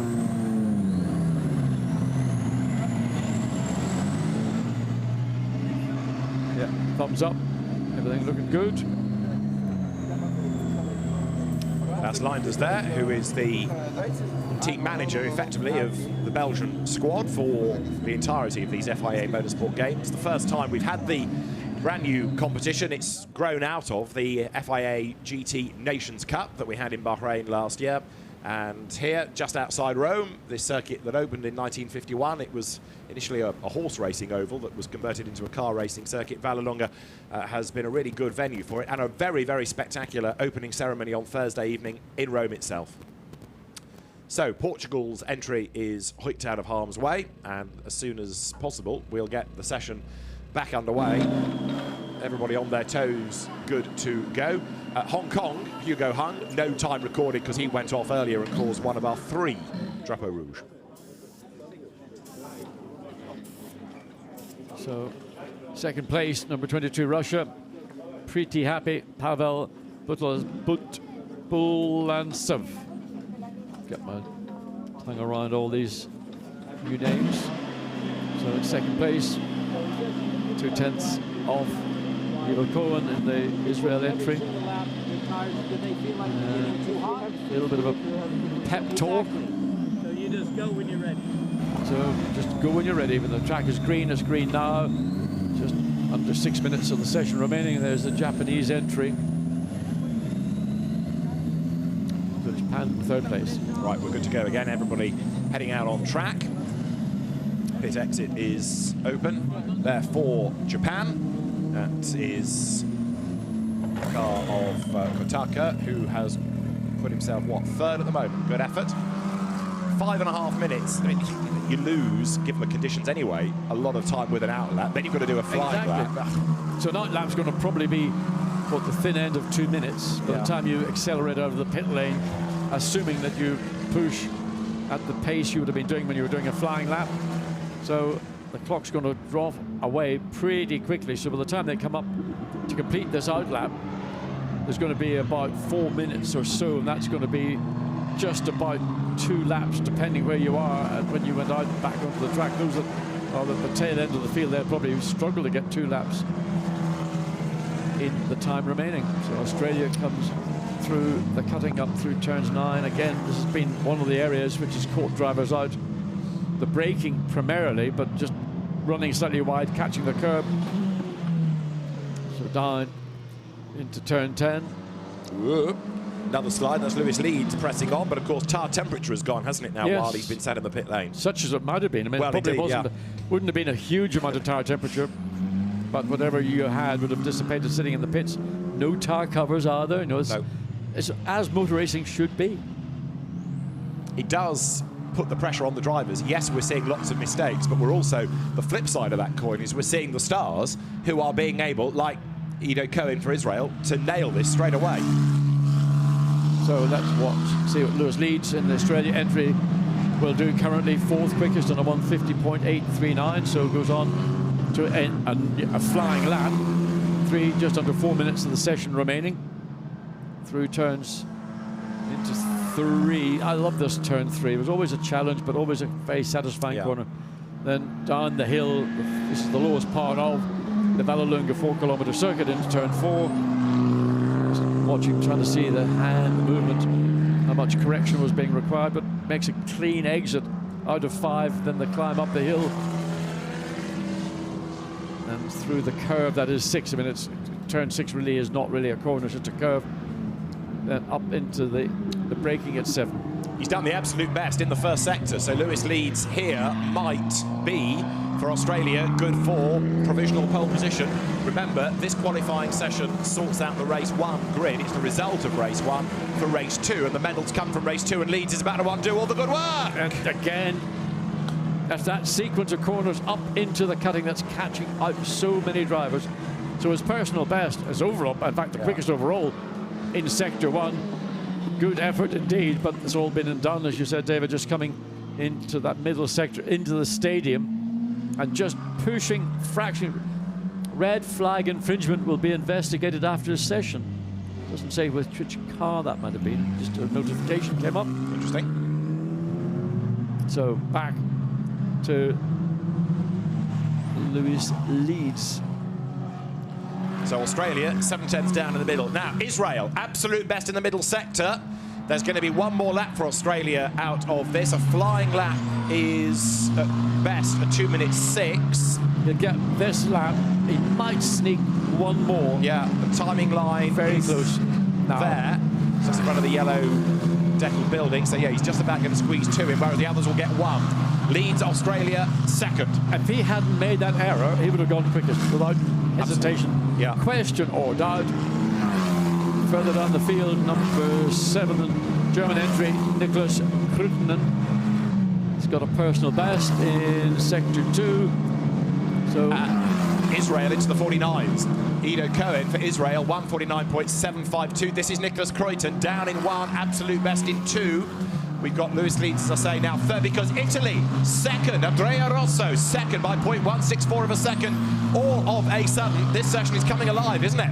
it's coming alive, and we're seeing a compression of the times. Well, Russia goes top. I've got to say, I'm just looking, where's that time come from? 1:49.256, half a second quicker than Cohen in second place. Russo third for Italy, and Kreuzen fourth for Germany. And there's Japan. So what's he up to? Because there, Kotaka, I thought, was heading for the pit lane, but he stays out. Another red flag, another one, and it's Hong Kong again. Hugo Hung is off the road. Well, there's no point restarting, because with a minute to go, you can't do anything. So that's going to be the end of the session. But 4 red flags. I think the race director's going to want a little word with some of them. I think a little word is an understatement. I think big word.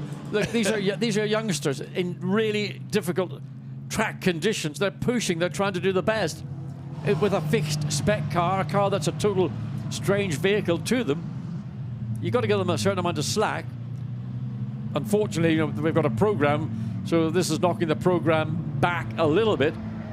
Nevertheless, outstanding lap by Pavel Budislav in the Russia entry, half a second up on Ivo Cohen, who's been the driver that has kind of dominated so much of this session that we've just been watching, and he now will feel, well, I don't know what he's going to feel.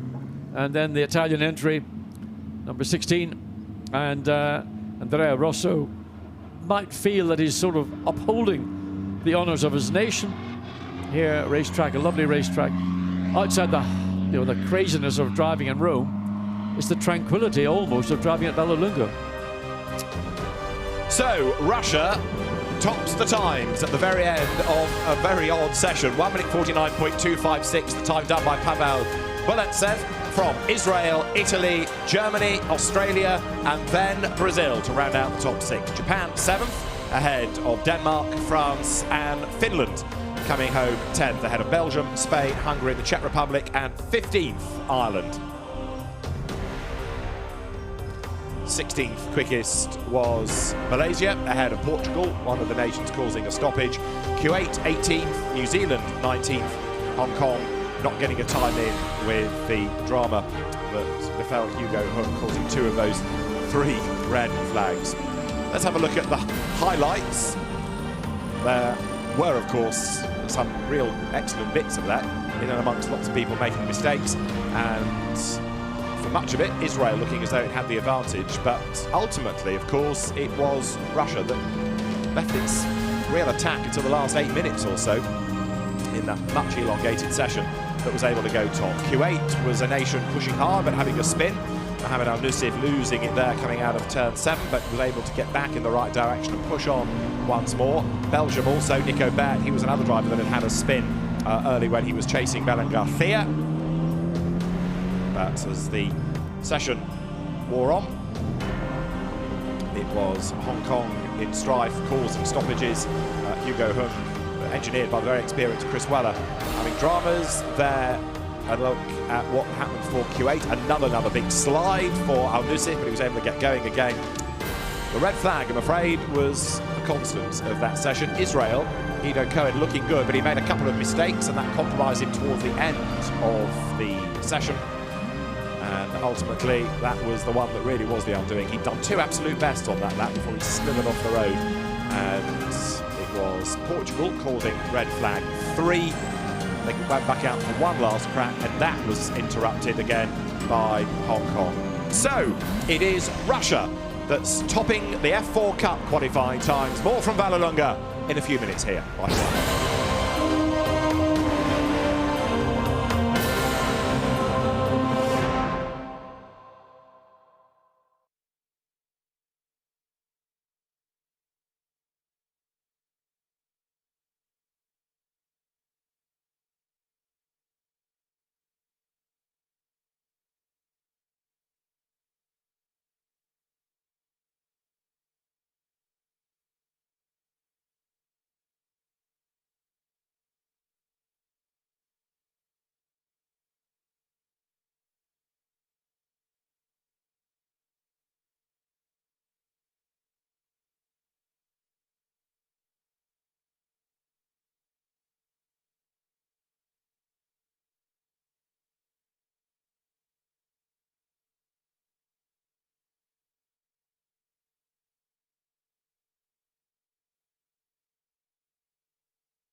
for the qualifying session for the FIA Motorsport Games GT Cup, with the field pouring out onto a circuit that is getting drier but is still very treacherous indeed. 2 lively free practice sessions yesterday for a mighty field of cars. Great variety, not only in terms of the nations but the drivers, but also the brands that are represented on the grid. Yesterday the 2 sessions topped the first free practice session by France, courtesy of Jim Clark's time, the second by Switzerland, Patrick Niederhauser.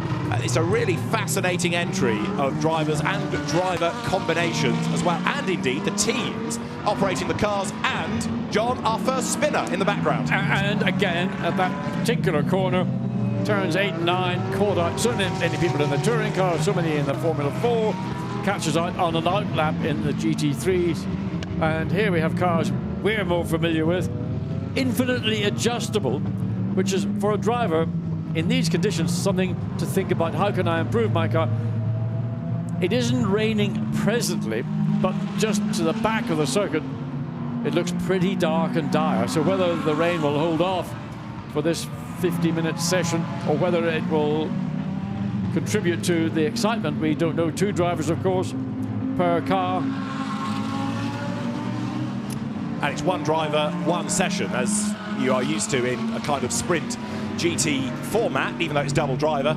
So Turkey represented in this session, and of course this is the nation that won the FIA GT Nations Cup in Bahrain last year. Salah Yoluch goes first. Australia, Stephen Grove is behind the wheel. For Kuwait, it is Khalid Al Murhaf. For Denmark, Jens Müller will do the driving in this session. For Malaysia, it's going to be Adrian da Silva. For America, it will be Robert Ferriol.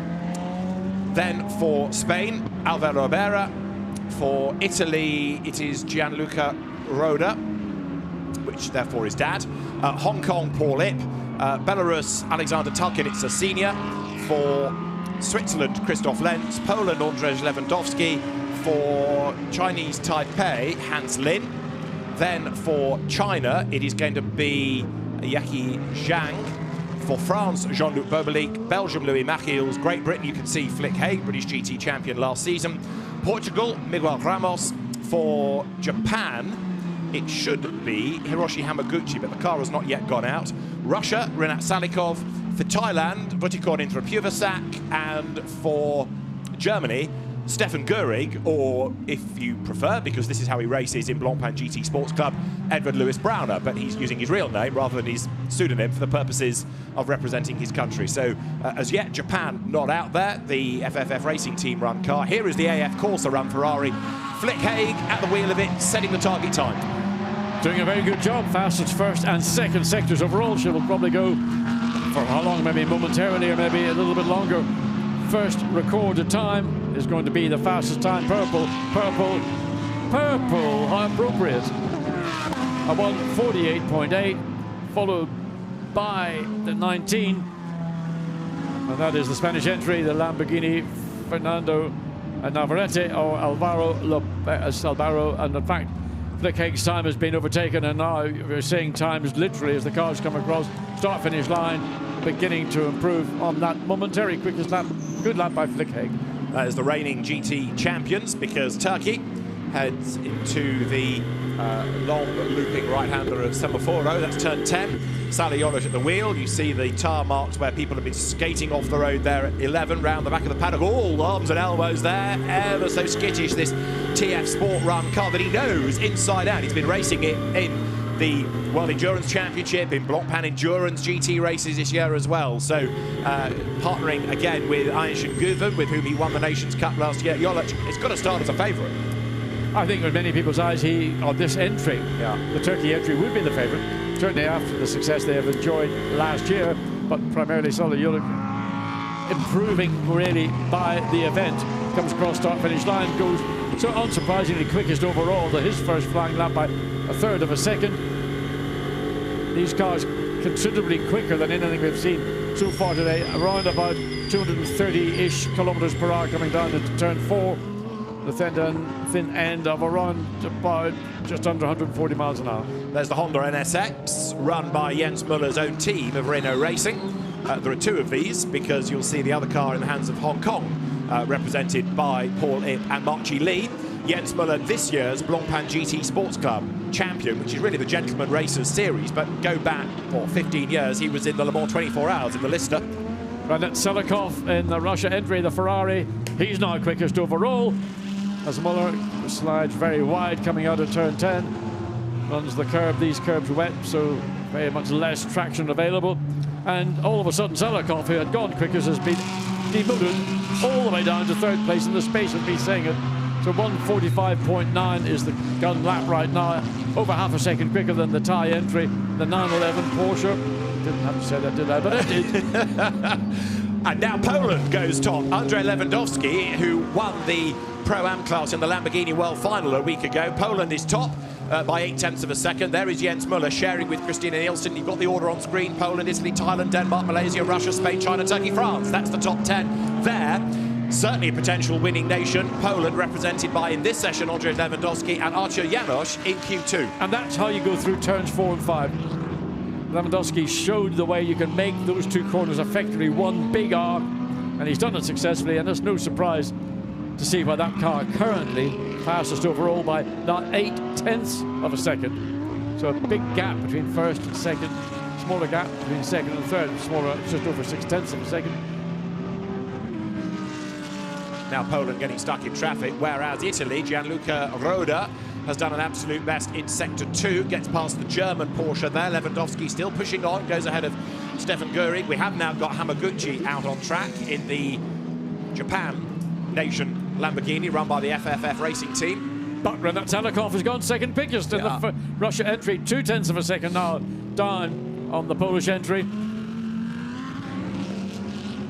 So here is Poland, and this car operated by the Vincenzo Sospiri racing squad. Vincenzo himself, excellent single-seater racer in his time. Vincent, great personality. Indeed so. And his first car race win at Oct Park, of all places. But you know what's obvious? What downforce can give a driver. Yeah. We didn't see it in the touring cars, we didn't see it in the Formula 4s. GT3 cars generate a lot of downforce in comparison, and that's just shining through right now. You can see, the speed that these cars can carry, but it's the speed into corners like turn 4 and 5, or not so much up here around turn 8 and 9, but certainly on the corners where the aero factor becomes a part. That's where these cars are really, really able to use their benefit. So there is Selikov, who is about to encounter traffic as the Ferrari, a car that he's very familiar with, heads now up through turn 10. This entry shared with Denis Bulatov, who, again, from Blancpain GT Racing this last season, we know he's quick. The Lumirang saying that second in the times is where Russia is to be found. Also going quite rapidly at the moment is Hans Lin, who is doing a good job for his nation, which is Chinese Taipei.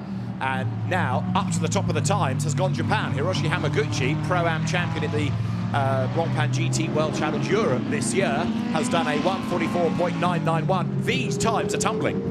Indeed they are. Of course, that car part of the FFF racing team, the team that basically dominated everything this season in GT3 Blancpain Championships, and the benefit they have is a car which is extremely well balanced and developed chassis. There's Australia, dad and lad, the combination. It's father, Stephen Grove, at the wheel of the Porsche, heading up towards the timing line. He's a huge Porsche enthusiast. There's not much in Australian motorsport owed to Porsches he's not raced in. There is the quickest car that was, because Hamaguchi has now been bettered by Miguel Ramos. So it's Portugal, Japan, Poland, Russia, Thailand, change that, China, Thailand, Denmark, Italy, Turkey, Taipei. Real mix, eh? It is. I mean, we're looking at right now a 12-second deficit between what was achieved in dry conditions on Friday and what we're seeing now in conditions that are rapidly improving. Nevertheless, I'm assuming that everybody is still on a wet Pirelli tyre as Hamaguchi improves again through first and second fastest. Overall, Müller has now gone quickest on a 1:44.7, 2/10 of a second up on Miguel Ramos in the Portuguese entry. So watch Hamaguchi coming across. Can this be a 1:43 or better for the Japanese Lamborghini? It can. 42. Excellent time set by Hiroshi Hamaguchi, then 2.3 seconds quicker than anybody else. There is the Jens Müller Danish Honda, second now. Where's he going to find 2.3 seconds? I mean, finding 0.23 seconds would be achievable. 2.3 is a large ask, going a long way around, feeling there's more bite and grip with the Honda. Listen to the Honda on track yesterday, and it sounds, it's a deep bellowing, almost a growl, where you're hearing the Lamborghinis with the screaming V10. Sounds like a racing engine. It's interesting looking at the pace of different drivers. There are some like Louis Machiels for Belgium, who's only 17th. You'd think, and Jean-Luc Bobelic for France 13th, you'd expect with their experience they'd be higher up the order. Salah Yolok, who's only 9th for Turkey. Here comes Denmark then. What can she do on this lap, courtesy of Jens Müller? 44.7 was his last lap. This is going to be a 43, is it? No, it's in the 44s again, 44.612. So a 10th quicker, but still not able to get onto pole position. There is the aforementioned Louis Machiels. The car had a suspension gremlin yesterday, so Belgium took time out of FP2 to go and address that. There's confidence, being able to drop a wheel off the racetrack onto a painted curb and still have the car coming out of the corner, pointing in the right direction. So Louis Machiels currently in 17th position. Let's see where this will lead him. And this is all new to Machiels because he's a regular in an AF Corsa Ferrari, absolutely. and here he is thrown into a new team, Attempto Racing, a new car with a new co-driver, Nico Verdon. So yeah, okay, whoops, he's up the curb and on the grass there as well. You're right, he's certainly pushing. I mean, the Audi we know is always a user-friendly car, but Machiels oh so close there to disaster. Well, we never really had a chance to focus on him very much when we've been doing our broadcasts over the Blancpain GT season, but we're now on board. Look at this cloud, that's what I'm looking at. If that rolls in, and whether over the weekend isn't looking particularly brilliant, if that rolls in, that will really throw the dice. Hamaguchi still dominating by 2.2 seconds from Müller in second place.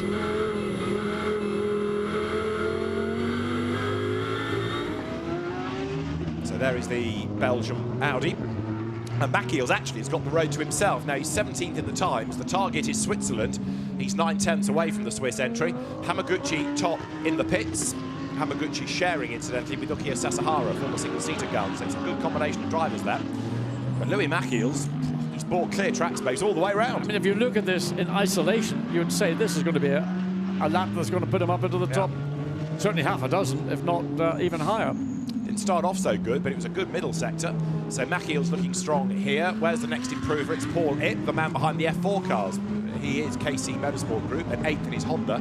Even though he's got his own team, that Honda is being run by the Renault Racing Squad. He reckon he got enough on his plate with building all the F4 cars. Machiels, hard at work. I mean, his wheel going one way back, the other way, then running in the curb again. He did it on the previous lap. He's done it on this present lap, coming through turn 14. Feeds the power in. It's interesting that I'm seeing a more animated Louis Machiels in the Audi than I've ever seen in the Ferrari. So comes across the line, was 17th, remains 17th according to timing and scoring. I thought that would have been an improvement.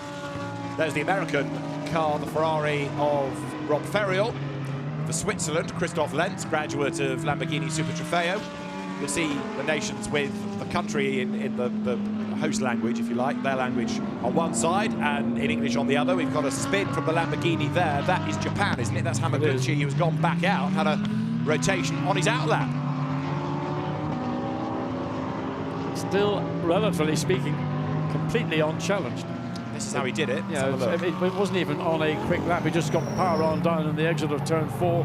Tire temperatures probably fractionally down, and then traffic going all over the place trying to avoid the Lamborghini.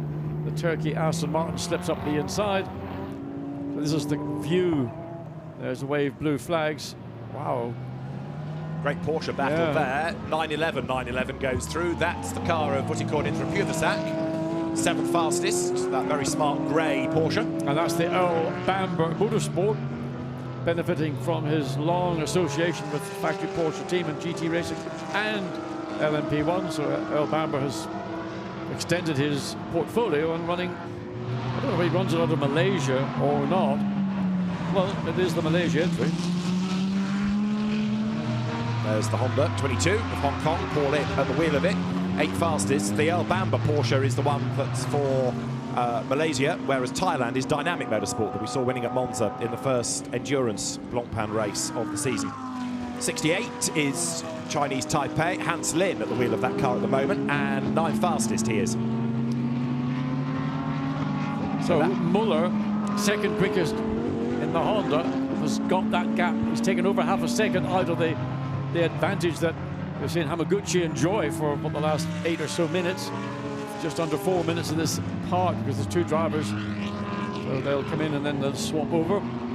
Lin in the 68, which is Taipei, as you say. Yeah, up into 9th place. So this is a driver with experience of single-seater racing in Europe, because he came out of the French FFSA Academy, Asian Formula Renault champion, but GT Asia most recently, Hans Lin.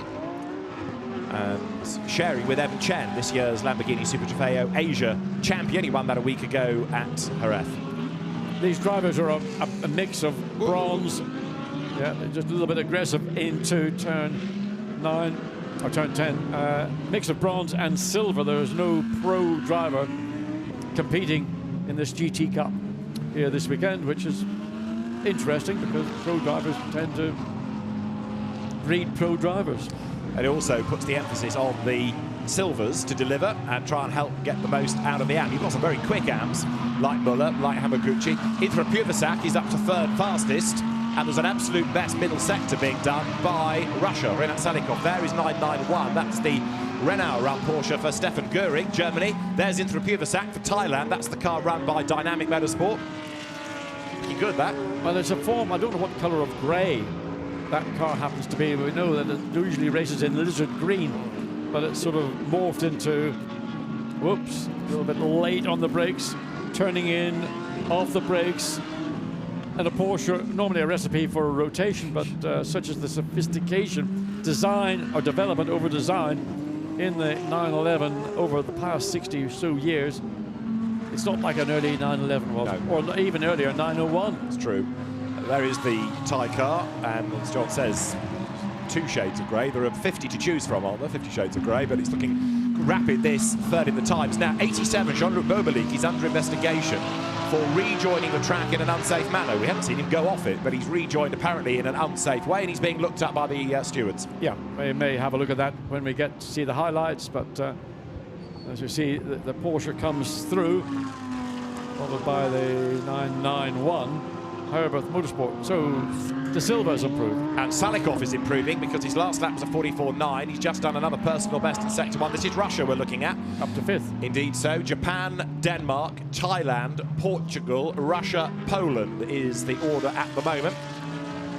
And there's only a minute of the session to go.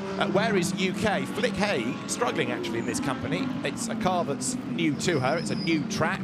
And Flick Haig is only 16th fastest, as now up to the absolute best middle sector goes Salikov, and Hamaguchi, I understand, has ventured out on slicks and has just done 2 absolute bests in sector 1 and sector 2, so the road now dry enough for slicks to work, seemingly. I think that that's a choice that was made by the team, maybe more than the driver. The driver obviously would have said, I think it's worth the punt, but the team, FFF Racing, Andrea Caldarelli running that team as well as driving and succeeding outstandingly through this season, would have read track conditions. We think it's worth the punt.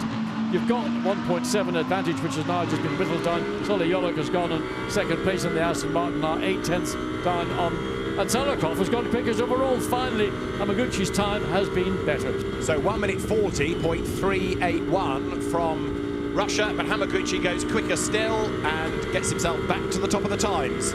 A formal reprimand will go to Jean-Luc Bobelik for rejoining in an unsafe manner. So Hamaguchi on those slick tyres. I suspect Salikov may also have made a trip into the pit lane and get a set of slicks as well, because you don't just suddenly jump from where he was, as the checkered flag has been flown. And Salih Yoric for Turkey could get himself to the top. He's done an absolute best, but then bettered by Hamaguchi, who is absolutely flying. Now, if you're on the right rubber, then the time is going to come. Here is Hamaguchi sprinting his way out of turn 7. Brake hard for that really sharp left at 8. Burst of acceleration. Slightly softer left at 9. What about Yolic? He's done an absolute best in the middle sector for Turkey. There he is coming into turn 11 now. So last year's Nations Cup winning nation, Turkey, could get pole in Q1. It's 1 driver, 1 session. A flash of the lights. He's 3rd But Hamaguchi's got purple sectors 1 and 2. So most likely they're going to consolidate the Japan entry. But Saliulik has now gone the Honda directly ahead. They will not have too much bearing. So it's Hamaguchi, Salikov and Yolik, top 3, come across the line. First of the cars to come across. So Yamaguchi has yet to make it. Salikov second. Jolich goes quickest, 1:39.840, but here is Hamaguchi. It's going to be a good 39, is it? No, it's a 38, a 1:38.443. Hiroshi Hamaguchi for Japan, 1.3 seconds quicker than anybody else. 1 minute 38.443. His previous lap best was a 1 minute 40.3, so nearly 2 seconds quicker at flagfall. 1:38.443. That is a dynamite lap. Well, I think that obviously the transition point and going from a slick tyre, from a wet tyre to a slick tyre, has got to be around a middle or a high, 1 minute 40, maybe 1:41. And all of a sudden, with the slicks on, they come alive. The difference in grip that you get is just enormous. And in fact, the car just tracks precisely where you turn the wheel. And Yamaguchi has done a great job indeed in his driving stint. Solly Yolok, who thought he had it all done and dusted, but 1.3 seconds behind. I'm assuming that the Aston was likewise running on a set of slicks, as would have been, I think, the Ferrari. Questionable as to whether Miguel Ramos in the Portugal entry 99 got onto a set. That's in the Audi Attempter Racing Audi from Portugal. Got onto a set of, hard to tell. Pit lane might give us some information when we stop to do the driver change. Indeed so. So, Japan, Turkey, Russia, Portugal, Germany, America. Most of that, I think, was determined by who was on what tyres and when. Because if you take, for example, Germany and America, they've been languishing down the order for a bulk of the session, but Gurik and Feriol up near the pointy end at the very end, the right tyres at the right time. So, Japan tops qualifying 1, the race 1 grid for the FIA Motorsport Games GT Cup from Turkey, Russia, Portugal, and then the USA. Denmark 7th, ahead of Italy, Poland, Australia.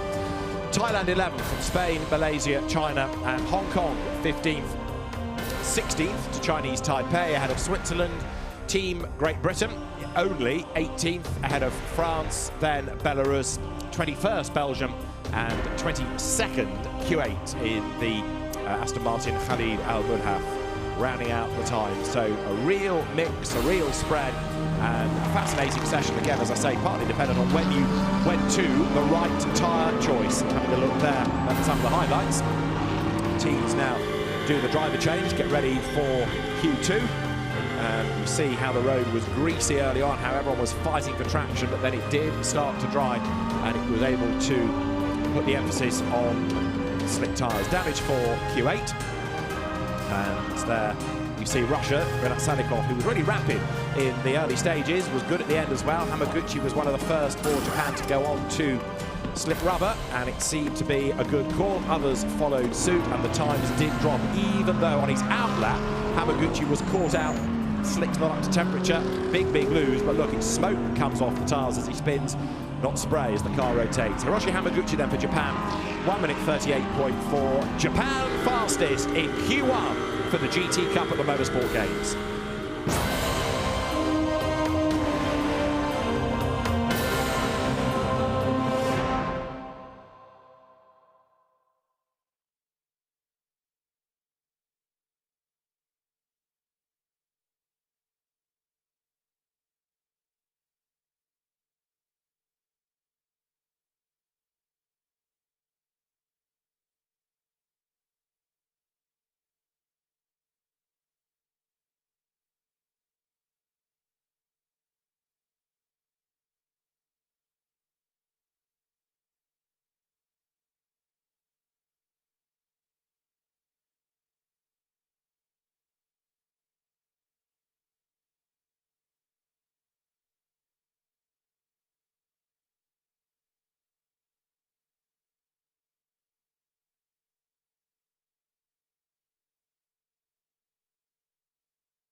flag waved to get qualifying 2 underway for the GT Cup here at the FIA Motorsport Games. The cars heading down the pit lane, and this is, of course, a separate qualifying session. They are standalone sessions, one for one race, one for the other. You have 2 qualifying races before the main race.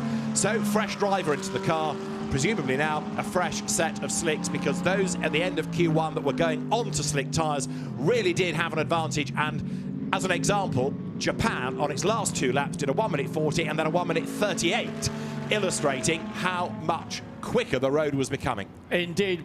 Car on the left of screen, that is the 87 entry, Jimmy Pla, behind the wheel, and that would be a car. We know how quick Jimmy Pla is.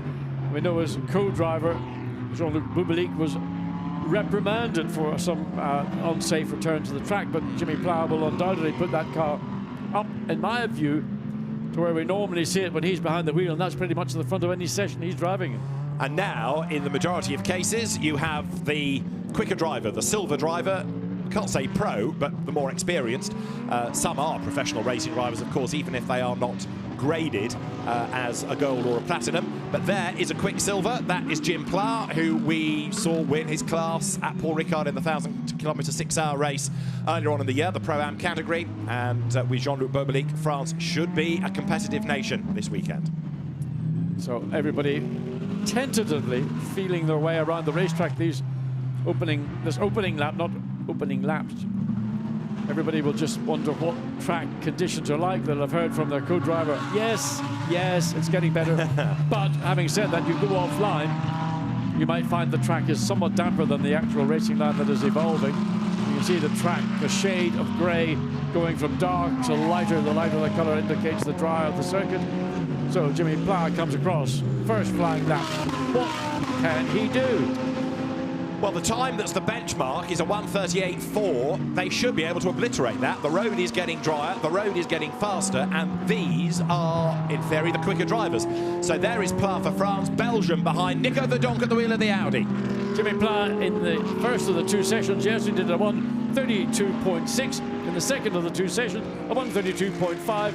So that's what we need to be looking. The time we need to be looking is somewhere in that 1 minute 32, maybe a 33 for your first flying lap. Bearing in mind, as the track gets drier and everybody will be on, I'm assuming, I don't know, we haven't got confirmation, a new set of Pirelli tyres. So we'll wait and see what Jimmy Pla is. Certainly fastest overall Sector 1. No major surprise here, but there are others around. Niederhauser, Patrick Niederhauser in the Lamborghini was quickest overall in that second session, albeit by 0.2 of a second from this car and from this driver. Well, Jim Pla is absolutely charging, isn't he? He has done 2 absolute bests. This is going to be the target time, isn't it? And Jim, we know, is fast. He has been a mainstay of GT racing, both GT3 and GT4. Came out of single-seaters in French Formula 4, but Carrera Cup France he has done, and accelerates, rumbles really, in the case of the Mercedes AMG, up towards the final corner, which is Roma, turn 14, the car run by ACA ASP, Jérôme Policon's squad. Jean-Luc Bubalik is the ACA part of the team, and Jim Pla's lap time is a 1 minute 38.057. That's the best of the day for a GT car. So first flying lap in Q2 annihilates anything in Q1 as expected. Not unexpected at all. I mean, Jimmy Pla we thought would be quick. He was the first car to complete a flying lap. So he's gone quicker than anybody has done in a GT3 car so far. And one would assume Nico Verdonk will also be somebody who will be, well, let's say pushing is the understatement. Probably one of the bigger challenges to Jimmy Pla in that attempt to racing Audi. Right, what about Nico Verdonk? Second fastest, 1 minute 39.513. The Attempto Racing run car. Akin Arca's squad operating this for Nico. Hugely experienced driver. He seems to have been around forever. And Nico Verdonk for Belgium got as far as Formula 3000 in his career. Formula Le Mans champion in 09. And pretty much any GT category going, it feels like he has raced in. Now he's third at the moment because Weiran Tan, representing Malaysia, has just got up to second in the Alabama Porsche. Very good. In the meantime, for those Jimmy Pla fans, he's gone fastest Sector 1, fastest Sector 2 on his second flying lap as we still ride with Nico Verdonk in the Attempto Racing Audi through turns 12, 13.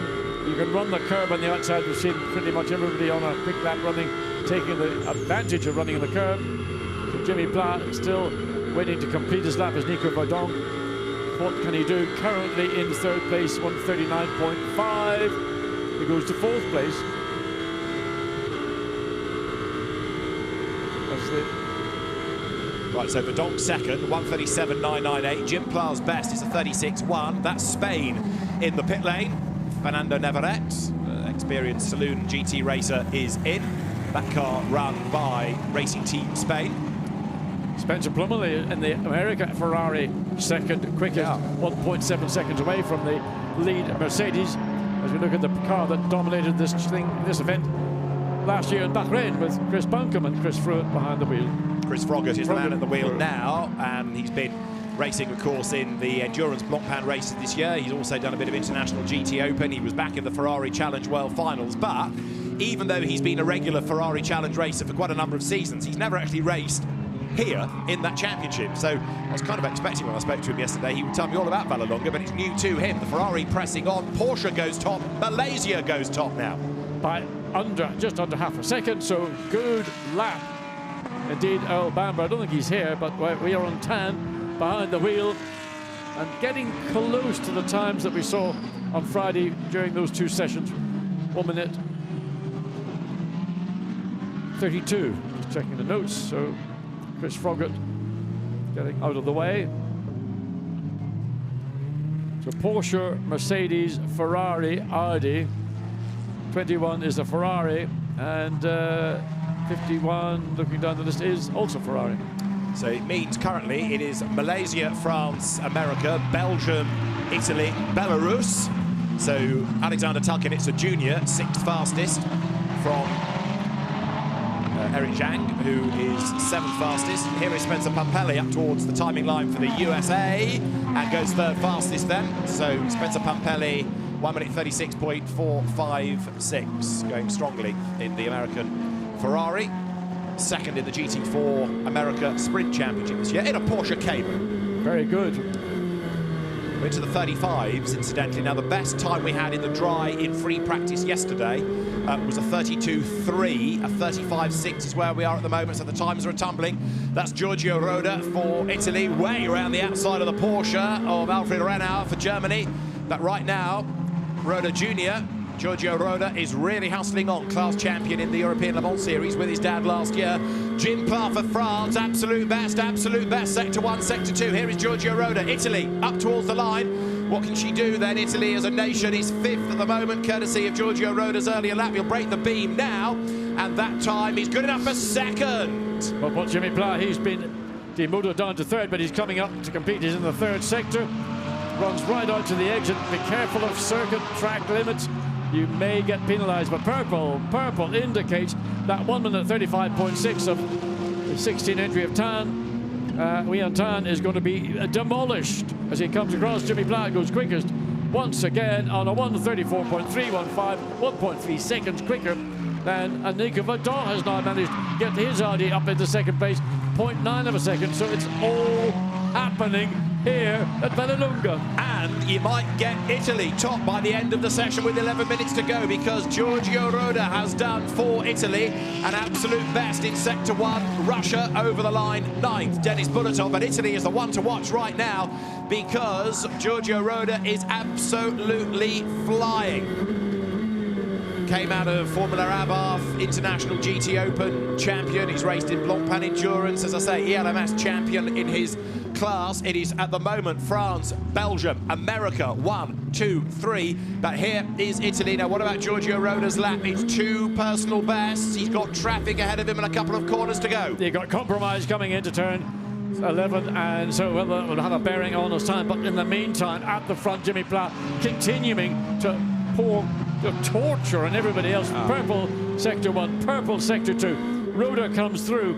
Currently they are in 6th place, waiting to see whether that will make any alter. It will stay 6th place. Nico Verdonk is in 2nd place, 9/10 of a second away from Jimmy Pla. Pla will complete this lap very shortly. He's on a 1:34.3. And wait to see what that lap will end up being. Verdonk is a 1:35.2.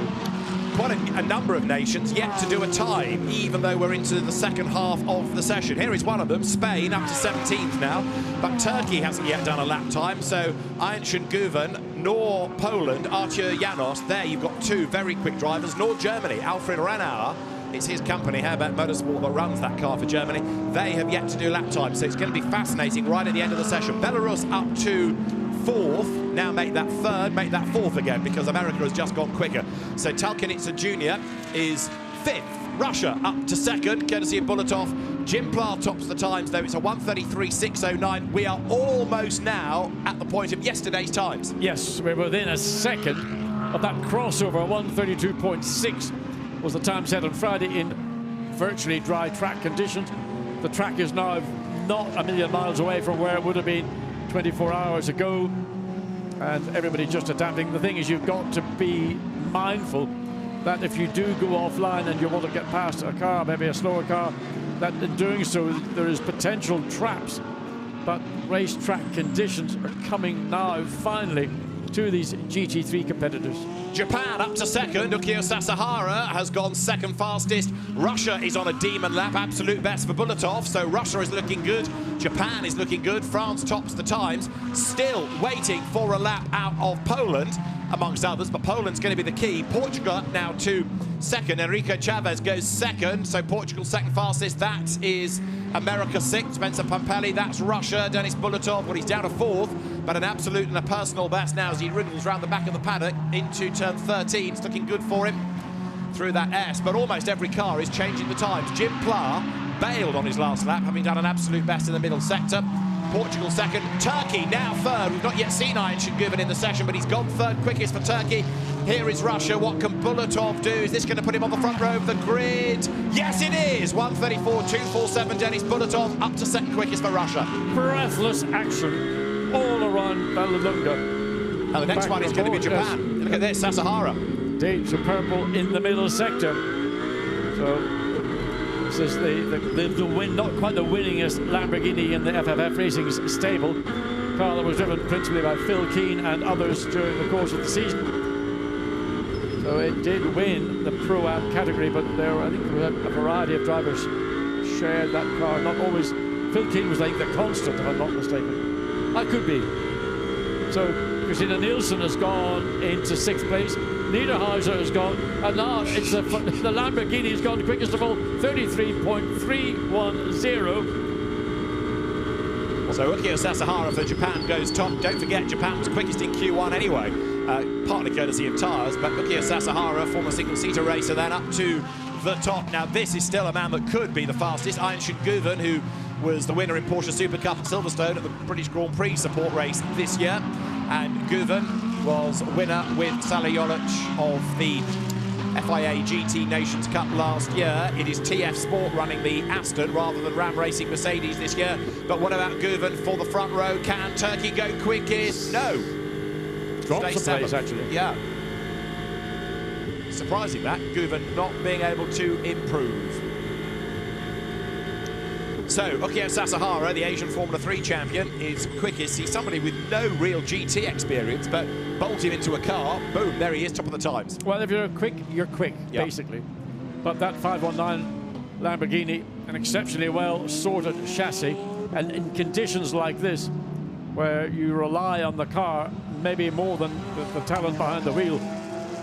So that may be indicative of where that 2 or almost 3/10 of a second practice session or qualifying session being dominated by the number 87 Mercedes of Jimmy Pla, now being usurped by the 519 Lamborghini as Peter Niederhausen in the 58 Lamborghini in 3rd place, half a second behind 2nd place, 0.8 of a second behind the leading Lamborghini. It's a very jumbled grid. Now there is Marchi Lee for Hong Kong in the Honda.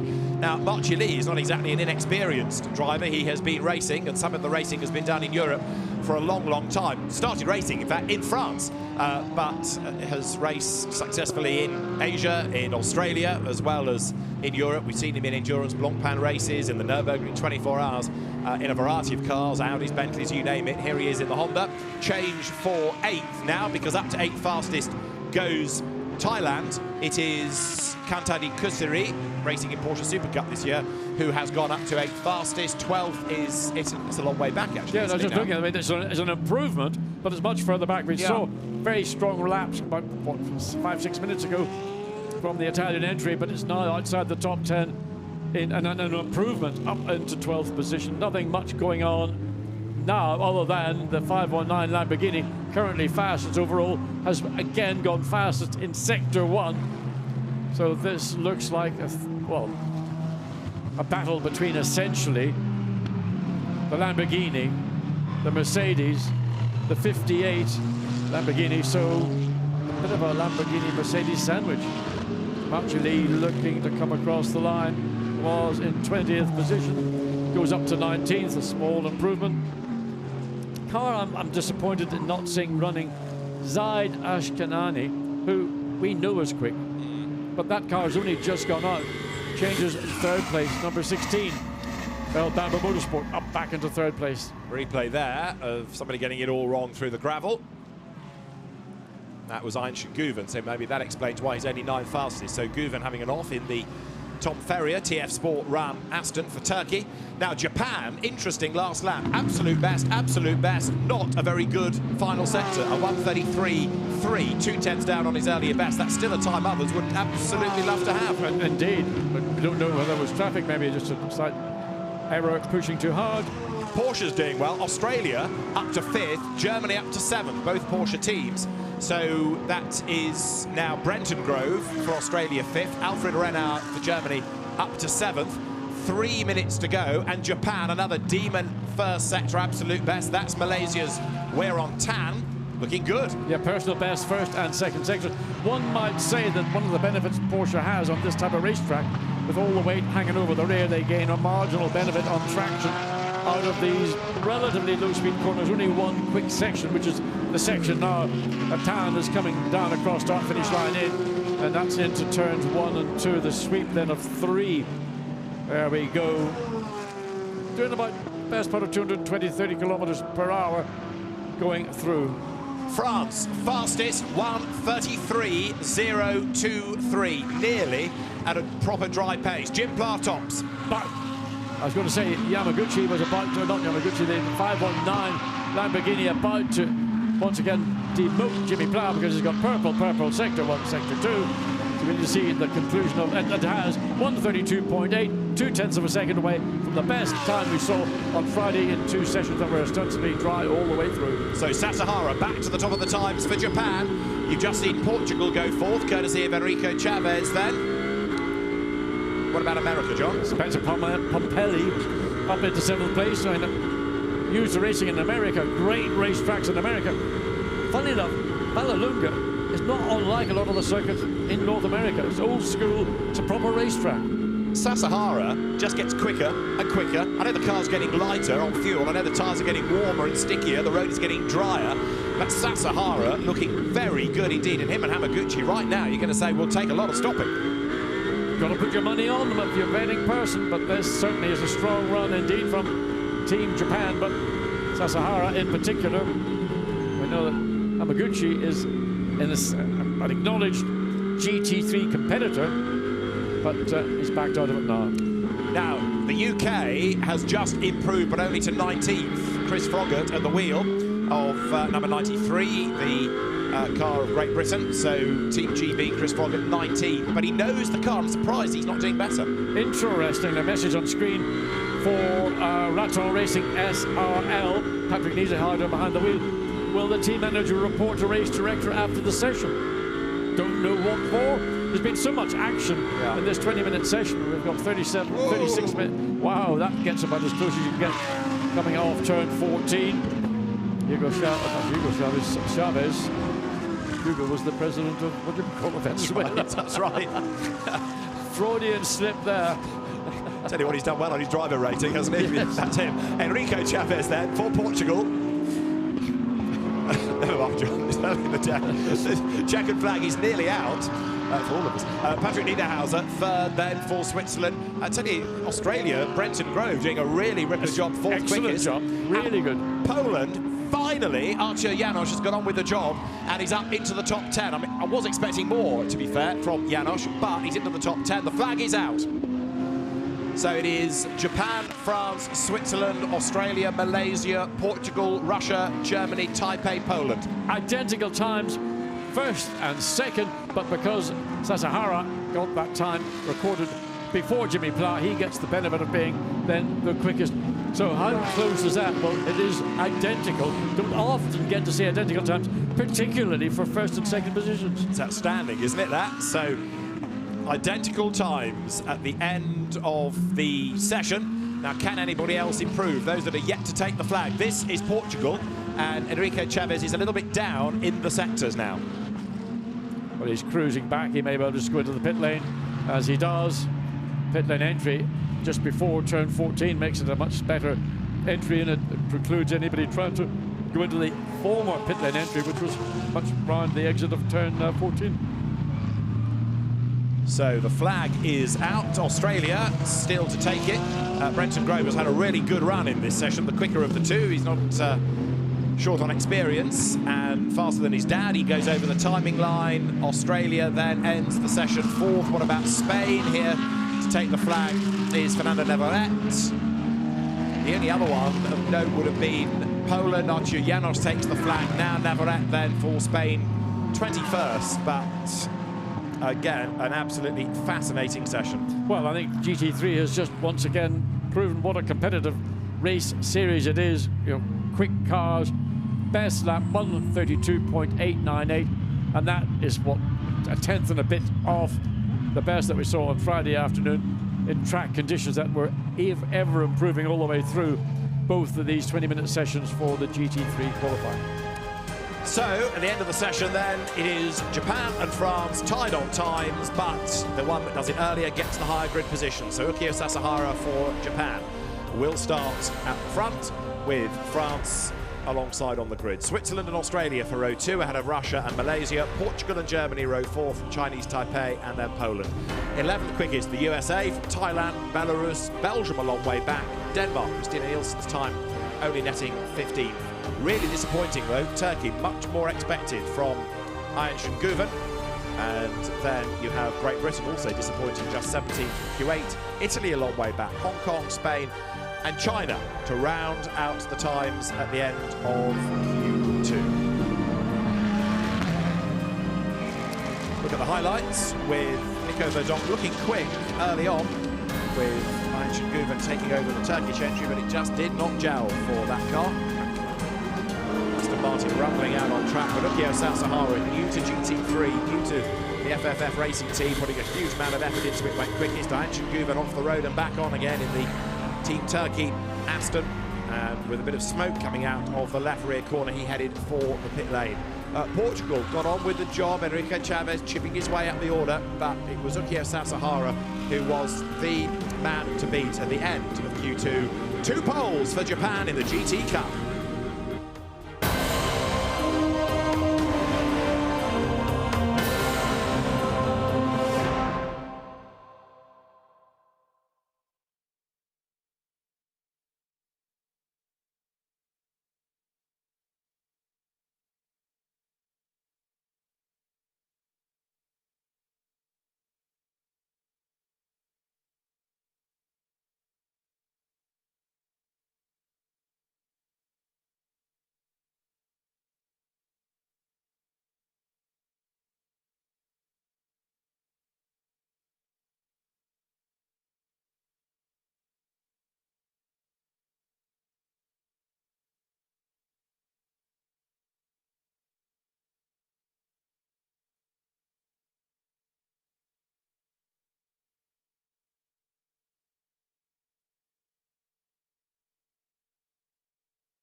Is the microphone? The microphone's still on from when we tested it.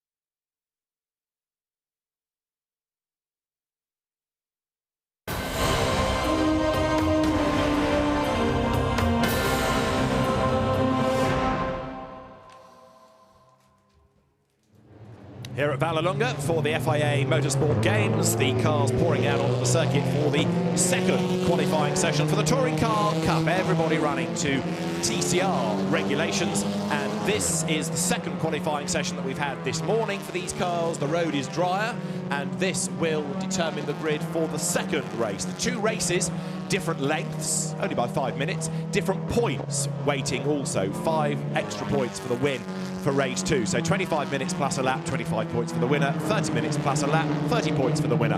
And earlier on, we saw the pole position time be set by Germany, by Luca Engschler. Only at the end of the session did we actually know that the car had pulled off the road and then limped to the pit lane.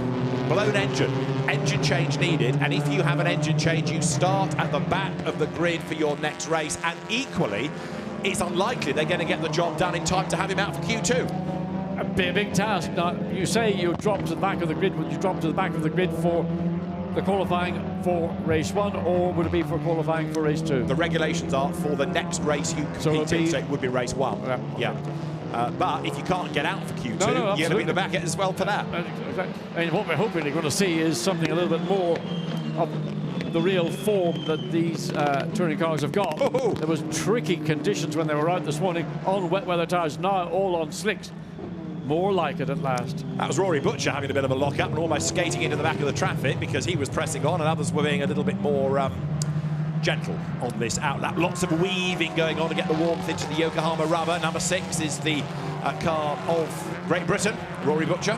A lot of rubber build-up on the outside of turn 13. That's again an area where you want to steer clear of if you're slightly offline in the exit. People diving into the pits, whether they're going in for, I don't know why they'll be going in. I would have thought they'd have completed a flying lap and get some sense of feel. We've got a 30-minute session with now just 27 3/4 minutes of that session remaining. Now that's John Philippi for France, who for the first race was 7th in qualifying, but he's going to be 5th on the grid because engine change for Jim Carto after free practice. Now an engine change for Luca Engschler bumps him up a full row. Will help, no doubt. So what's he going to do in Q2? I mean, these cars are now looking like race cars. When they were running around this morning on wet weather tyres, it was really pussy-footing it around. Now they can lean on the car. Felipe fastest for Sector 1. So he's effectively the first car to come across, or will come across start-finish line on a flying lap, just letting that right rear dangle, as is the form with any front-wheel drive racing car. I mean, I know I repeat myself, but God never designed racing cars to be front-wheel drive, but there we are. That's what we live in, a world of front-wheel drive, packaging, and all the other cost factors as well. Alternative touring car regulations are available. It's a rear-wheel drive car, for example, that won the British Touring Car Championship that you may have seen on television this year. See the way the right rear just hangs in the air, on the brakes, it's just not moving. Now, John Philippi is going to set the target time in all of this, is he not? Indeed, he is. Mind you, the German entry, 16. Belgium, beg pardon, yes, Magnus is fastest Sector 1, fastest Sector 2. And that's the Audi. That's right, the Audi S3. So TCR regulations, everybody runs to. Big slide for Philippi coming into Roma, turn 14, but he corrects the slide. This is a car new to him, effectively, because he's been racing a Renault in TCR Europe. He gets into the SEAT for this weekend. He sets the target time of 1:44.028. We had a 1:56 as the best in Q1, so shows you how much drier the road is. Oh, yes, the track conditions are completely different, but that's 3.5 seconds off the best time that was set in a dry running yesterday, so still a lot of time. First flying lap, it's a sort of suck it and see what the track conditions are like. So one would assume that, as we've just witnessed in GT3, the times will begin to drop pretty rapidly once drivers get a sense of the feel and the grip and the bite.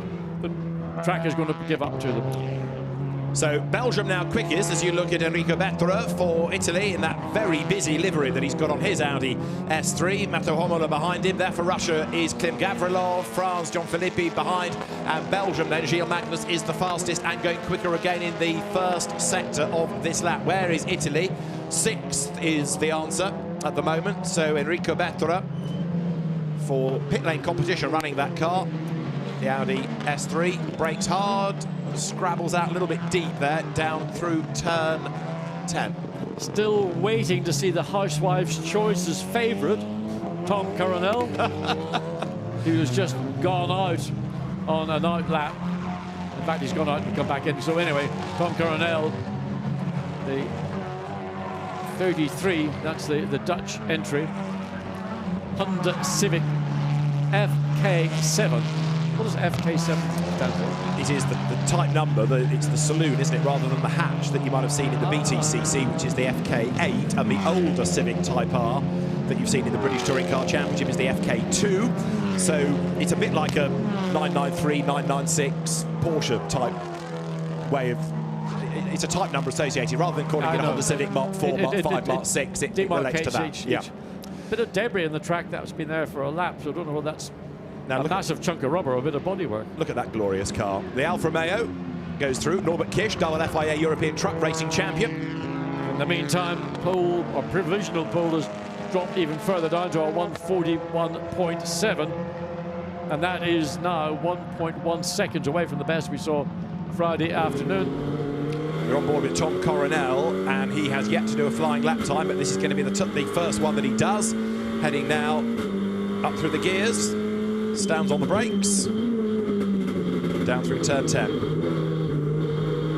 Stabs at the throttle, unwinds the lock, grabs a gear, stands on the brakes again, turn 11. This is the real paperclip section, isn't it? All these corners loop together. I mean, it's a very demanding part of the circuit here, particularly. I don't know why. I've always found turn 12. And there we go. There's the proof. There's the proof. I don't know why, but you know, going back decades, always 12 was I felt the trickiest corner.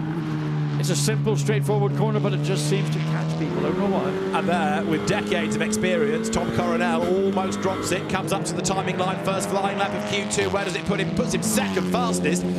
Even with that slide, he did an absolute best in the last sector. Probably wouldn't have beaten the time of Magnus in the 16 in the Audi, but nevertheless, a good benchmark time to put down.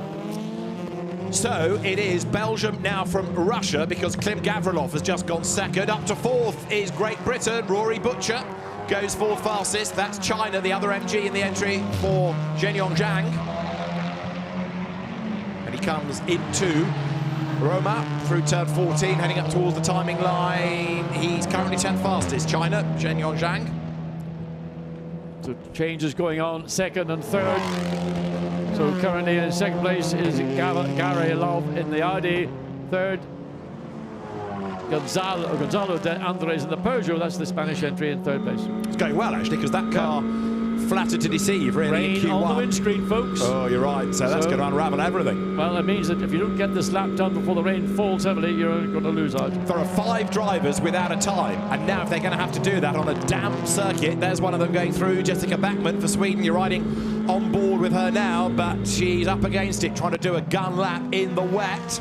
Gavrilov, absolute best, sector 1, down in sector 2. This is Jessica Backman, the timing screen confirming what we're seeing. Drops of rain reported at the straights. The race director now tells the teams.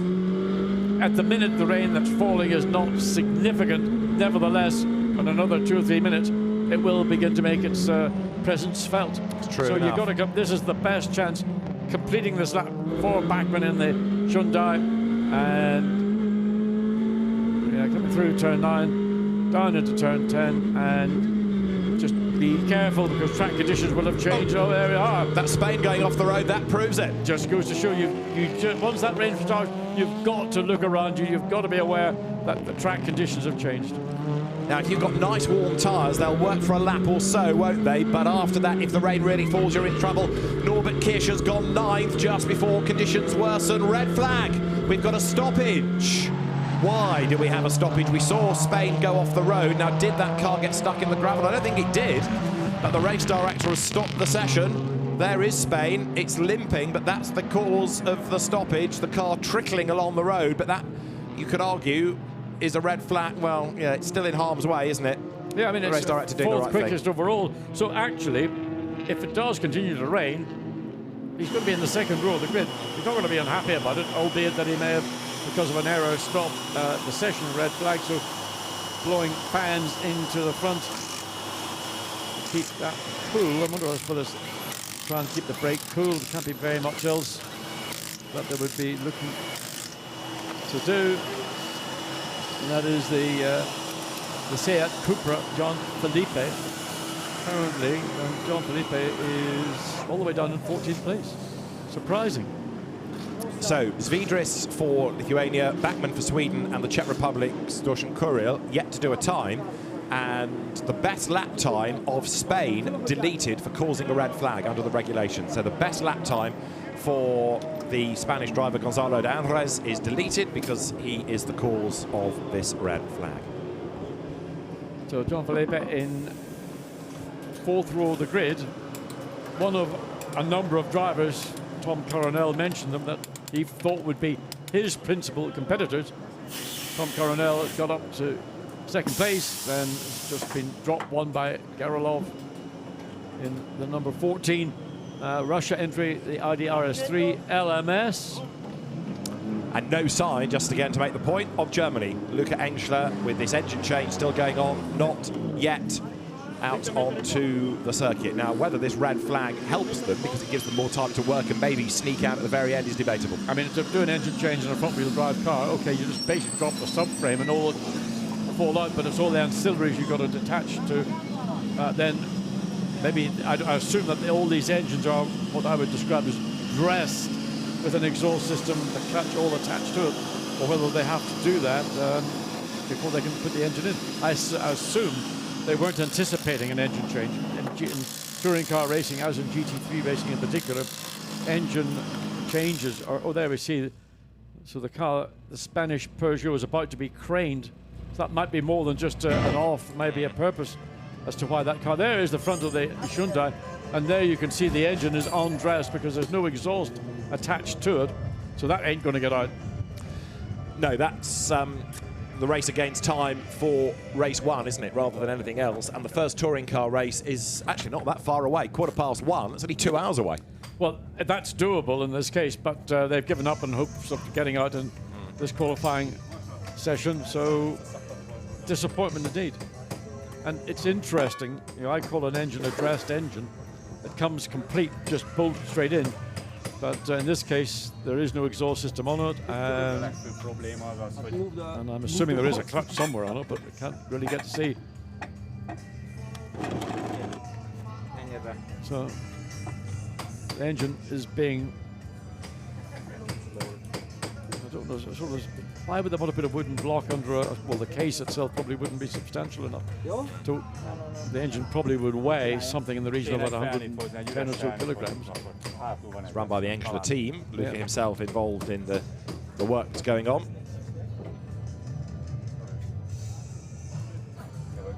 I wonder what the workshop manual says to do an engine change on a Hyundai is. And if you're paying for it, would this be a quick, cheap job, or would this be a bit more specialized?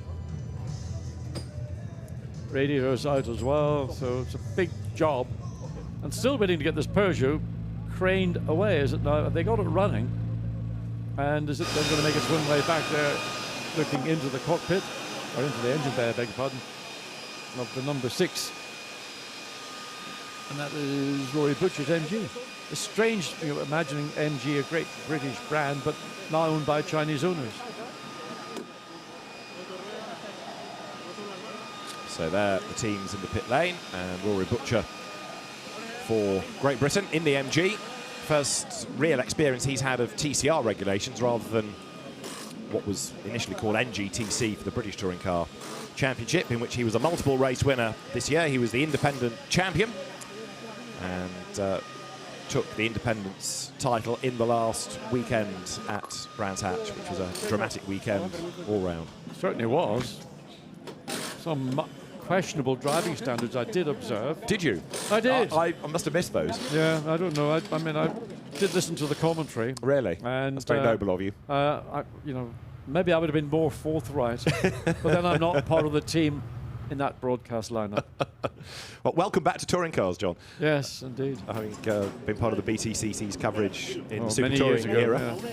There's Back in the heady days. the Super Touring manufacturer Spenfest. There's Zhendong Zhang for China, who is 13th currently.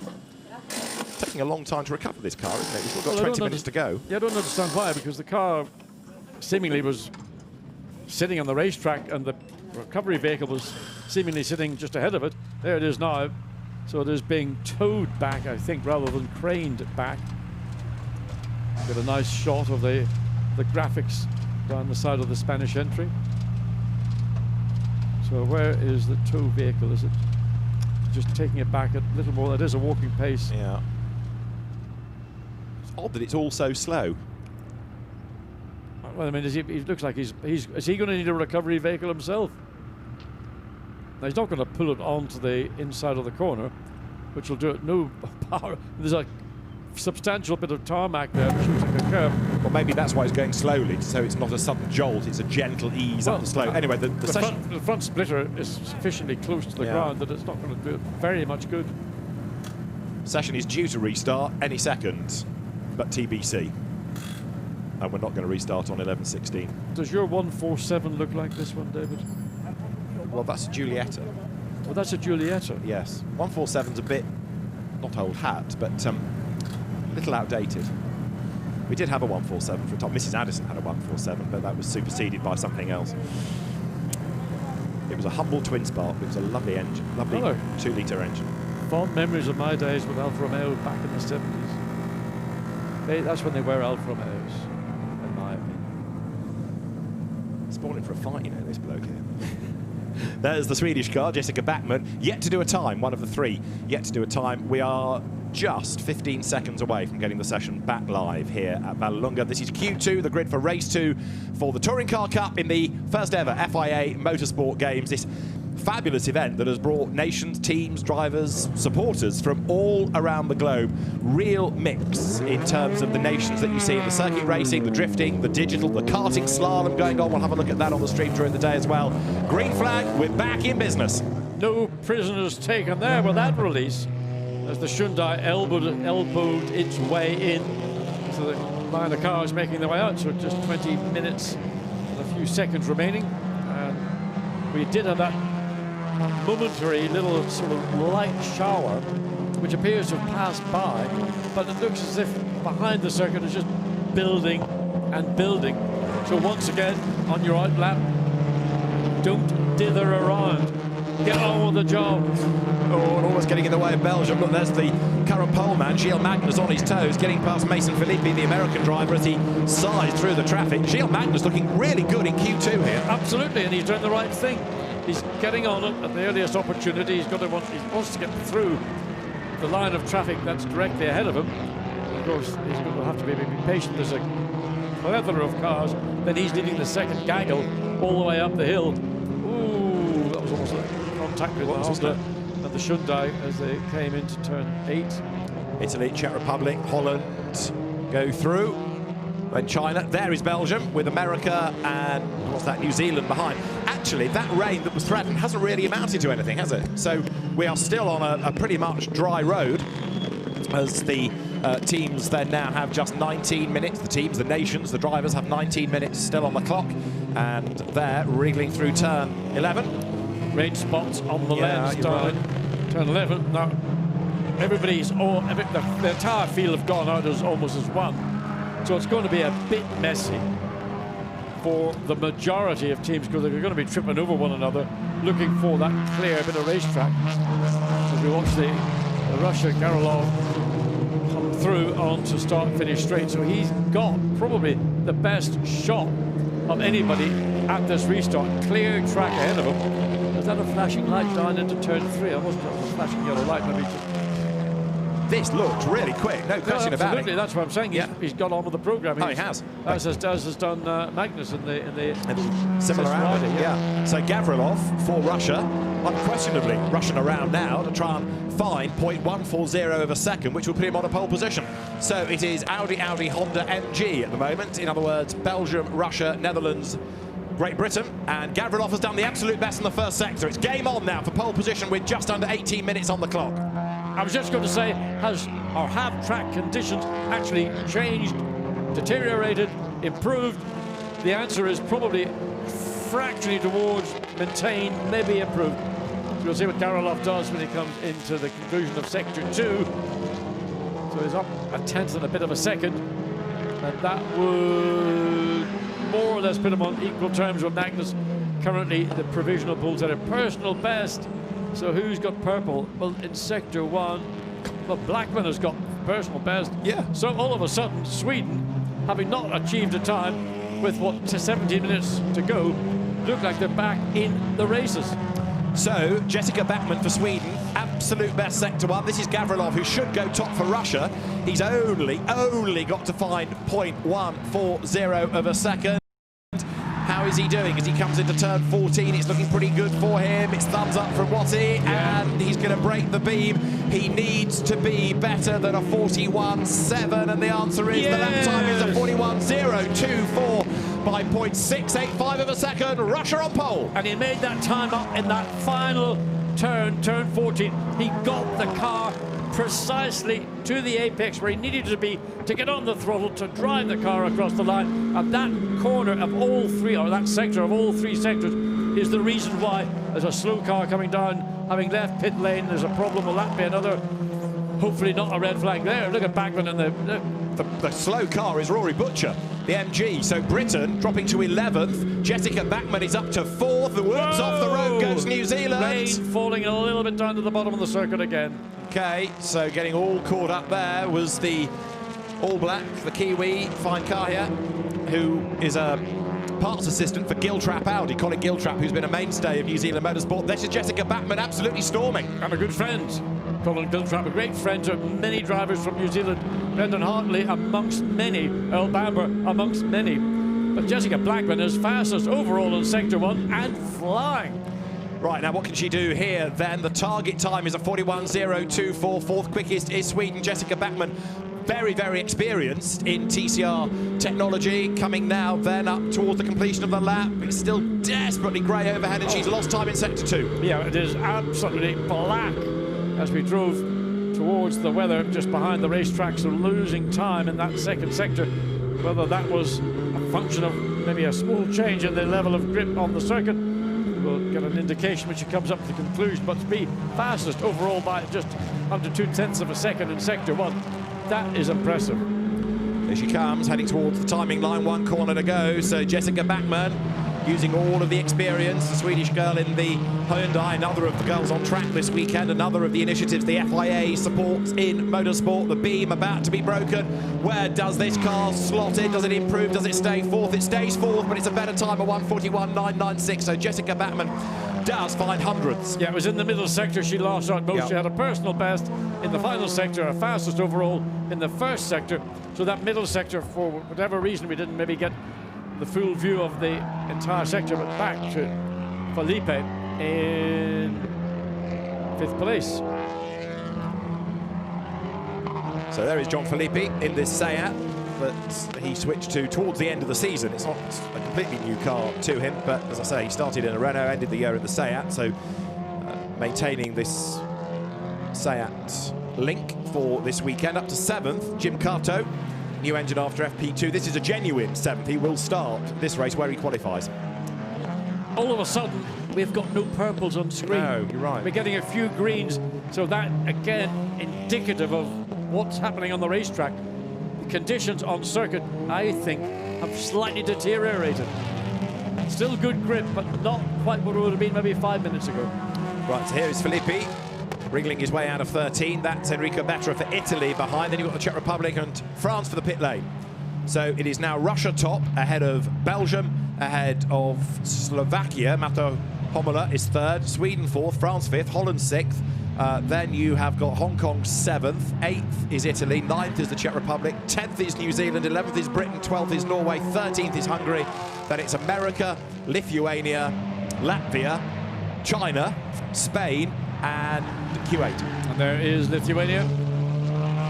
That's the Golf GTI of Julius Adamovicius. So Currently 15th, stays 15th.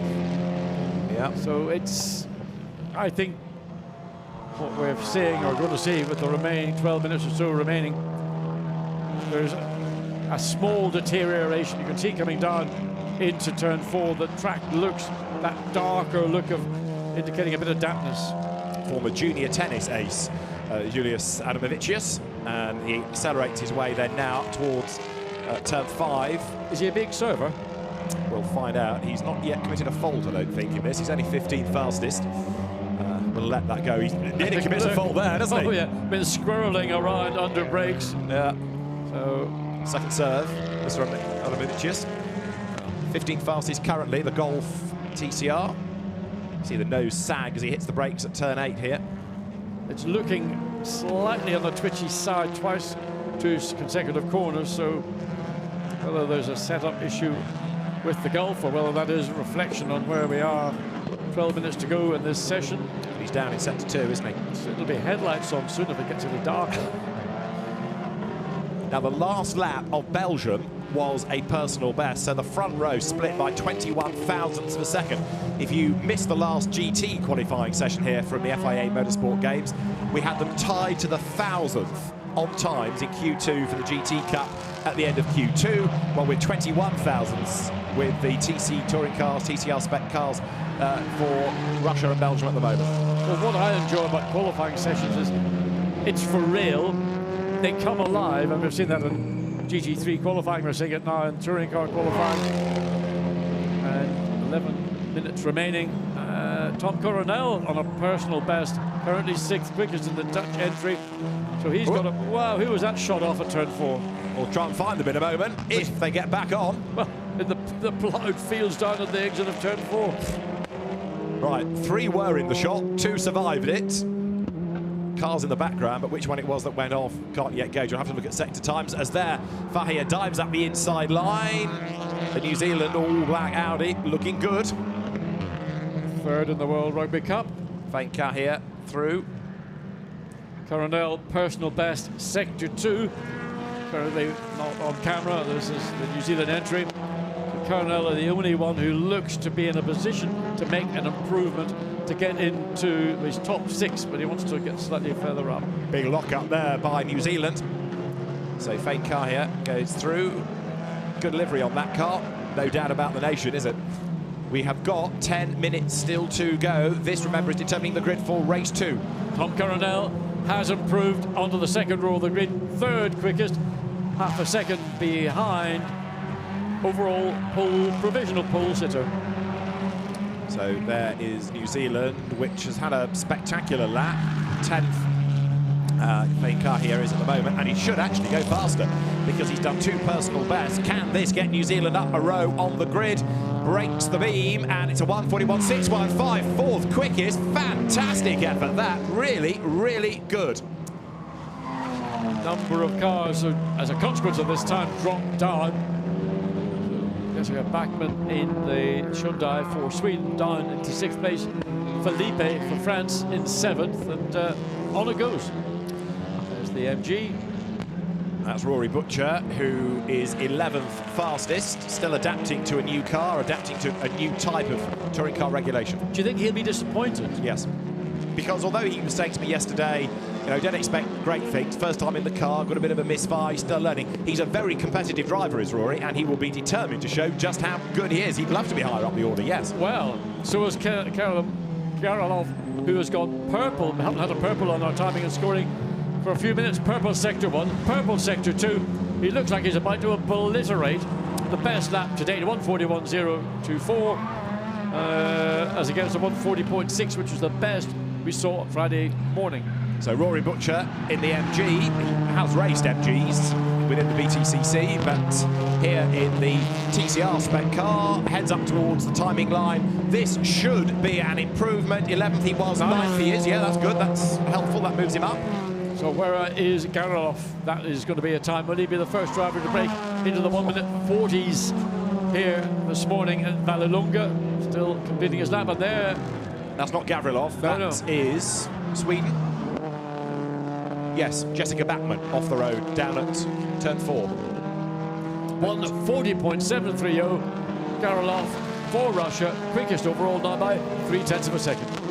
So Jessica Backman, 6th in the times now, regroups after an off, and this is how the off happened. Yeah, just hadn't the confidence to turn the steering wheel. Why she couldn't have slowed down a bit more before she got into what would loosely be called sand trap rather than gravel trap. Well, the Swedish car carries on. Now Gavrilov is on it again, John, because he's done another absolute best in Sector 1. Absolutely. Well, it's our 31.3 in Sector 1. That is the fastest we've seen all in this session. Nobody really, well, the nearest challenger is Magnus, who in that sector on a personal best is just about a tenth and a bit down. So there is the car that is currently provisional pole, the car that is looking as if it may further stretch that advantage. In the middle sector, nothing overly startling, still strong time, but might be enough to alarm as Magnus, who's second, goes fastest in Sector 2. Gavrilov for Russia, first year of car racing. He's only 19 years of age, third in TCR Russia this year, and he's way, way wide coming there out of turn 13. That will spoil the run a little bit. Now, it was an absolute best in 1, down in 2. He's going to be down in Sector 3. That shows the commitment. Well, certainly was rushing as much as he could to get off turn 13. Over the line he goes. The lap time is a 41.185. Right, all eyes on Belgium. Gilles Magnus, personal best, absolute best. He's on his way to the timing line. There he is. Is this going to be good enough for pole position? It's not. It's a 1:40.954. He's 2:24.224 of a second down on pole. And he's got a part of the bonnet that sort of was a flapping head. And there's no question he's on a mission. Now, I don't know why. It's the air, where the air exits from the radiator, that should not be flapping, but regardless of that.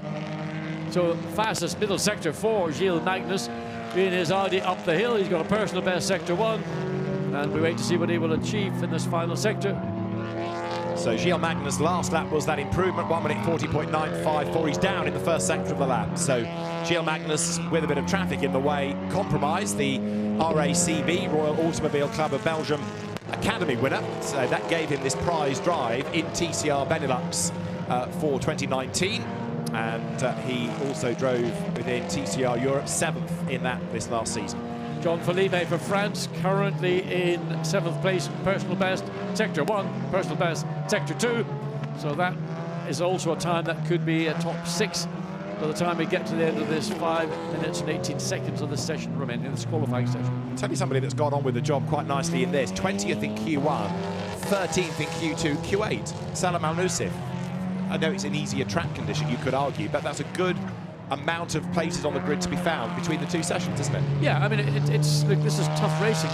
It's ultra competitive wherever you look. And you go out, particularly in these changeable track conditions, you go out, you set a time, you think, wow, I've cracked it now. And by the time you get back into the pits to tell the team you're very happy with the car, all of a sudden the car handling has turned to the proverbial.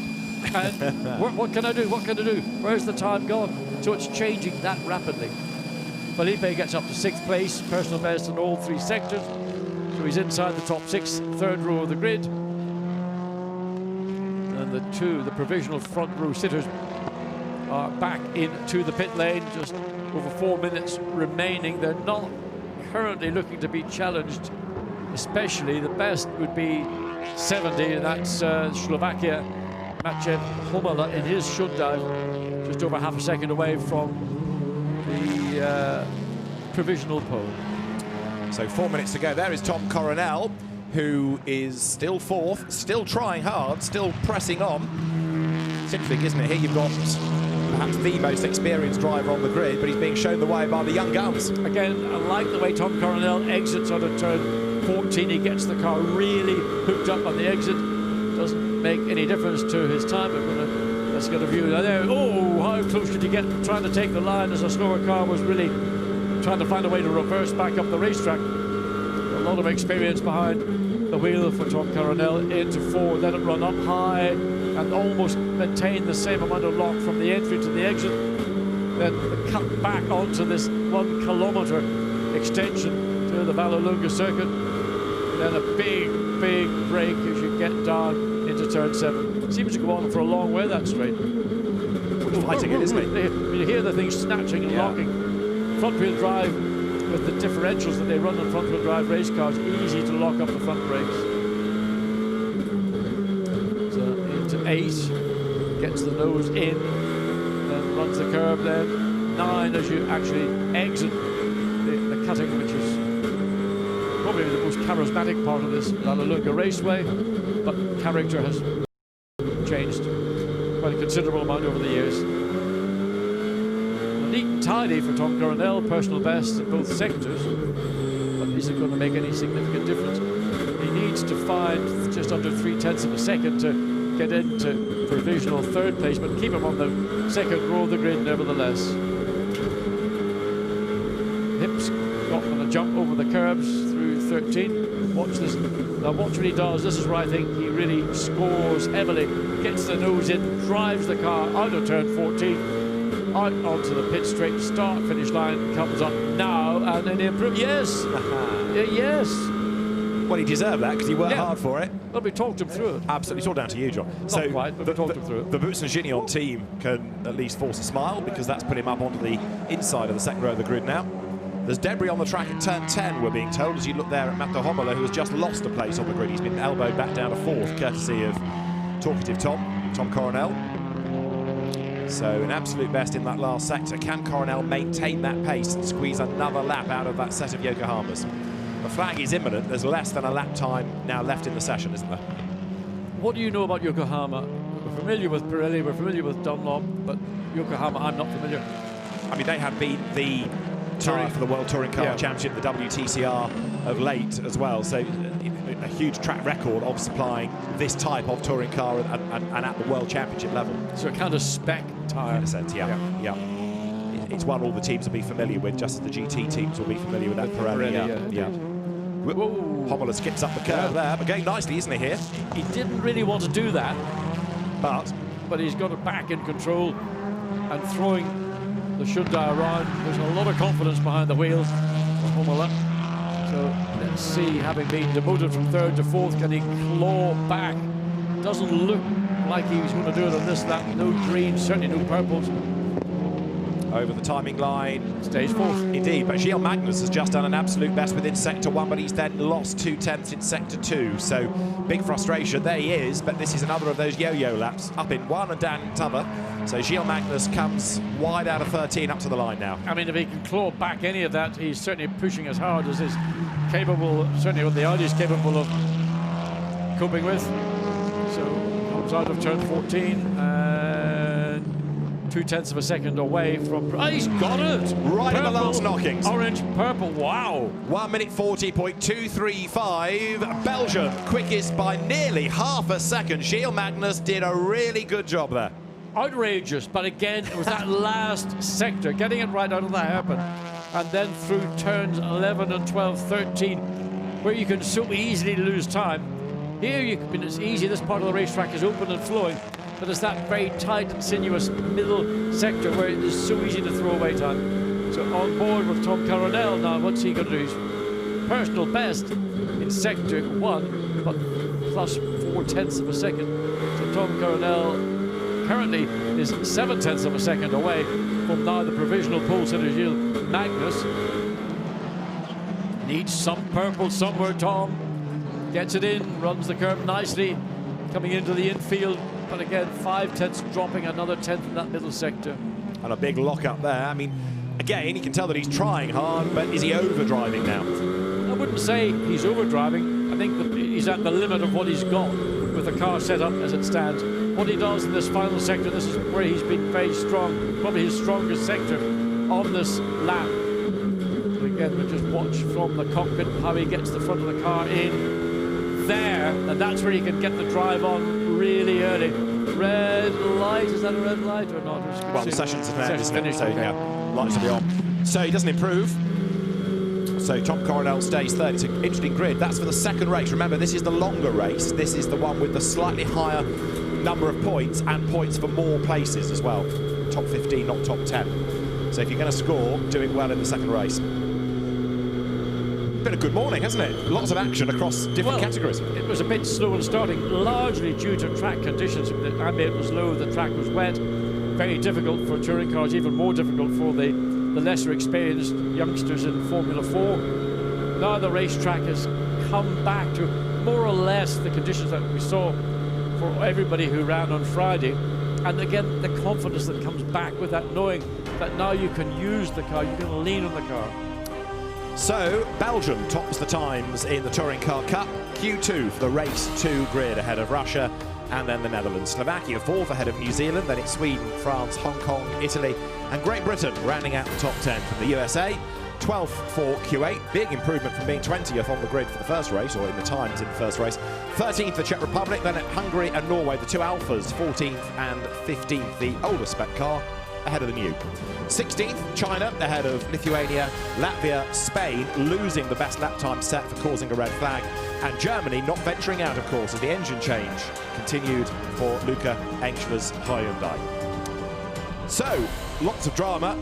Pole position changing right the way through. Let's look at the best bits of Q2 for the Touring Car Cup that began with the Audi of Gilles Magnus on its toes. New set of Yokohamas going on to Klim Gavrilov's car. And Gavrilov was one of the drivers trading the top time. Tom Coronel was hanging it all out as he did his level best to get onto pole position. In the end, it was third. This was the cause of the red flag because stationary was the Spanish Peugeot that Andres causing the red flag, losing his lap time but not being able to go back out again either. He actually only just set his best lap anyway.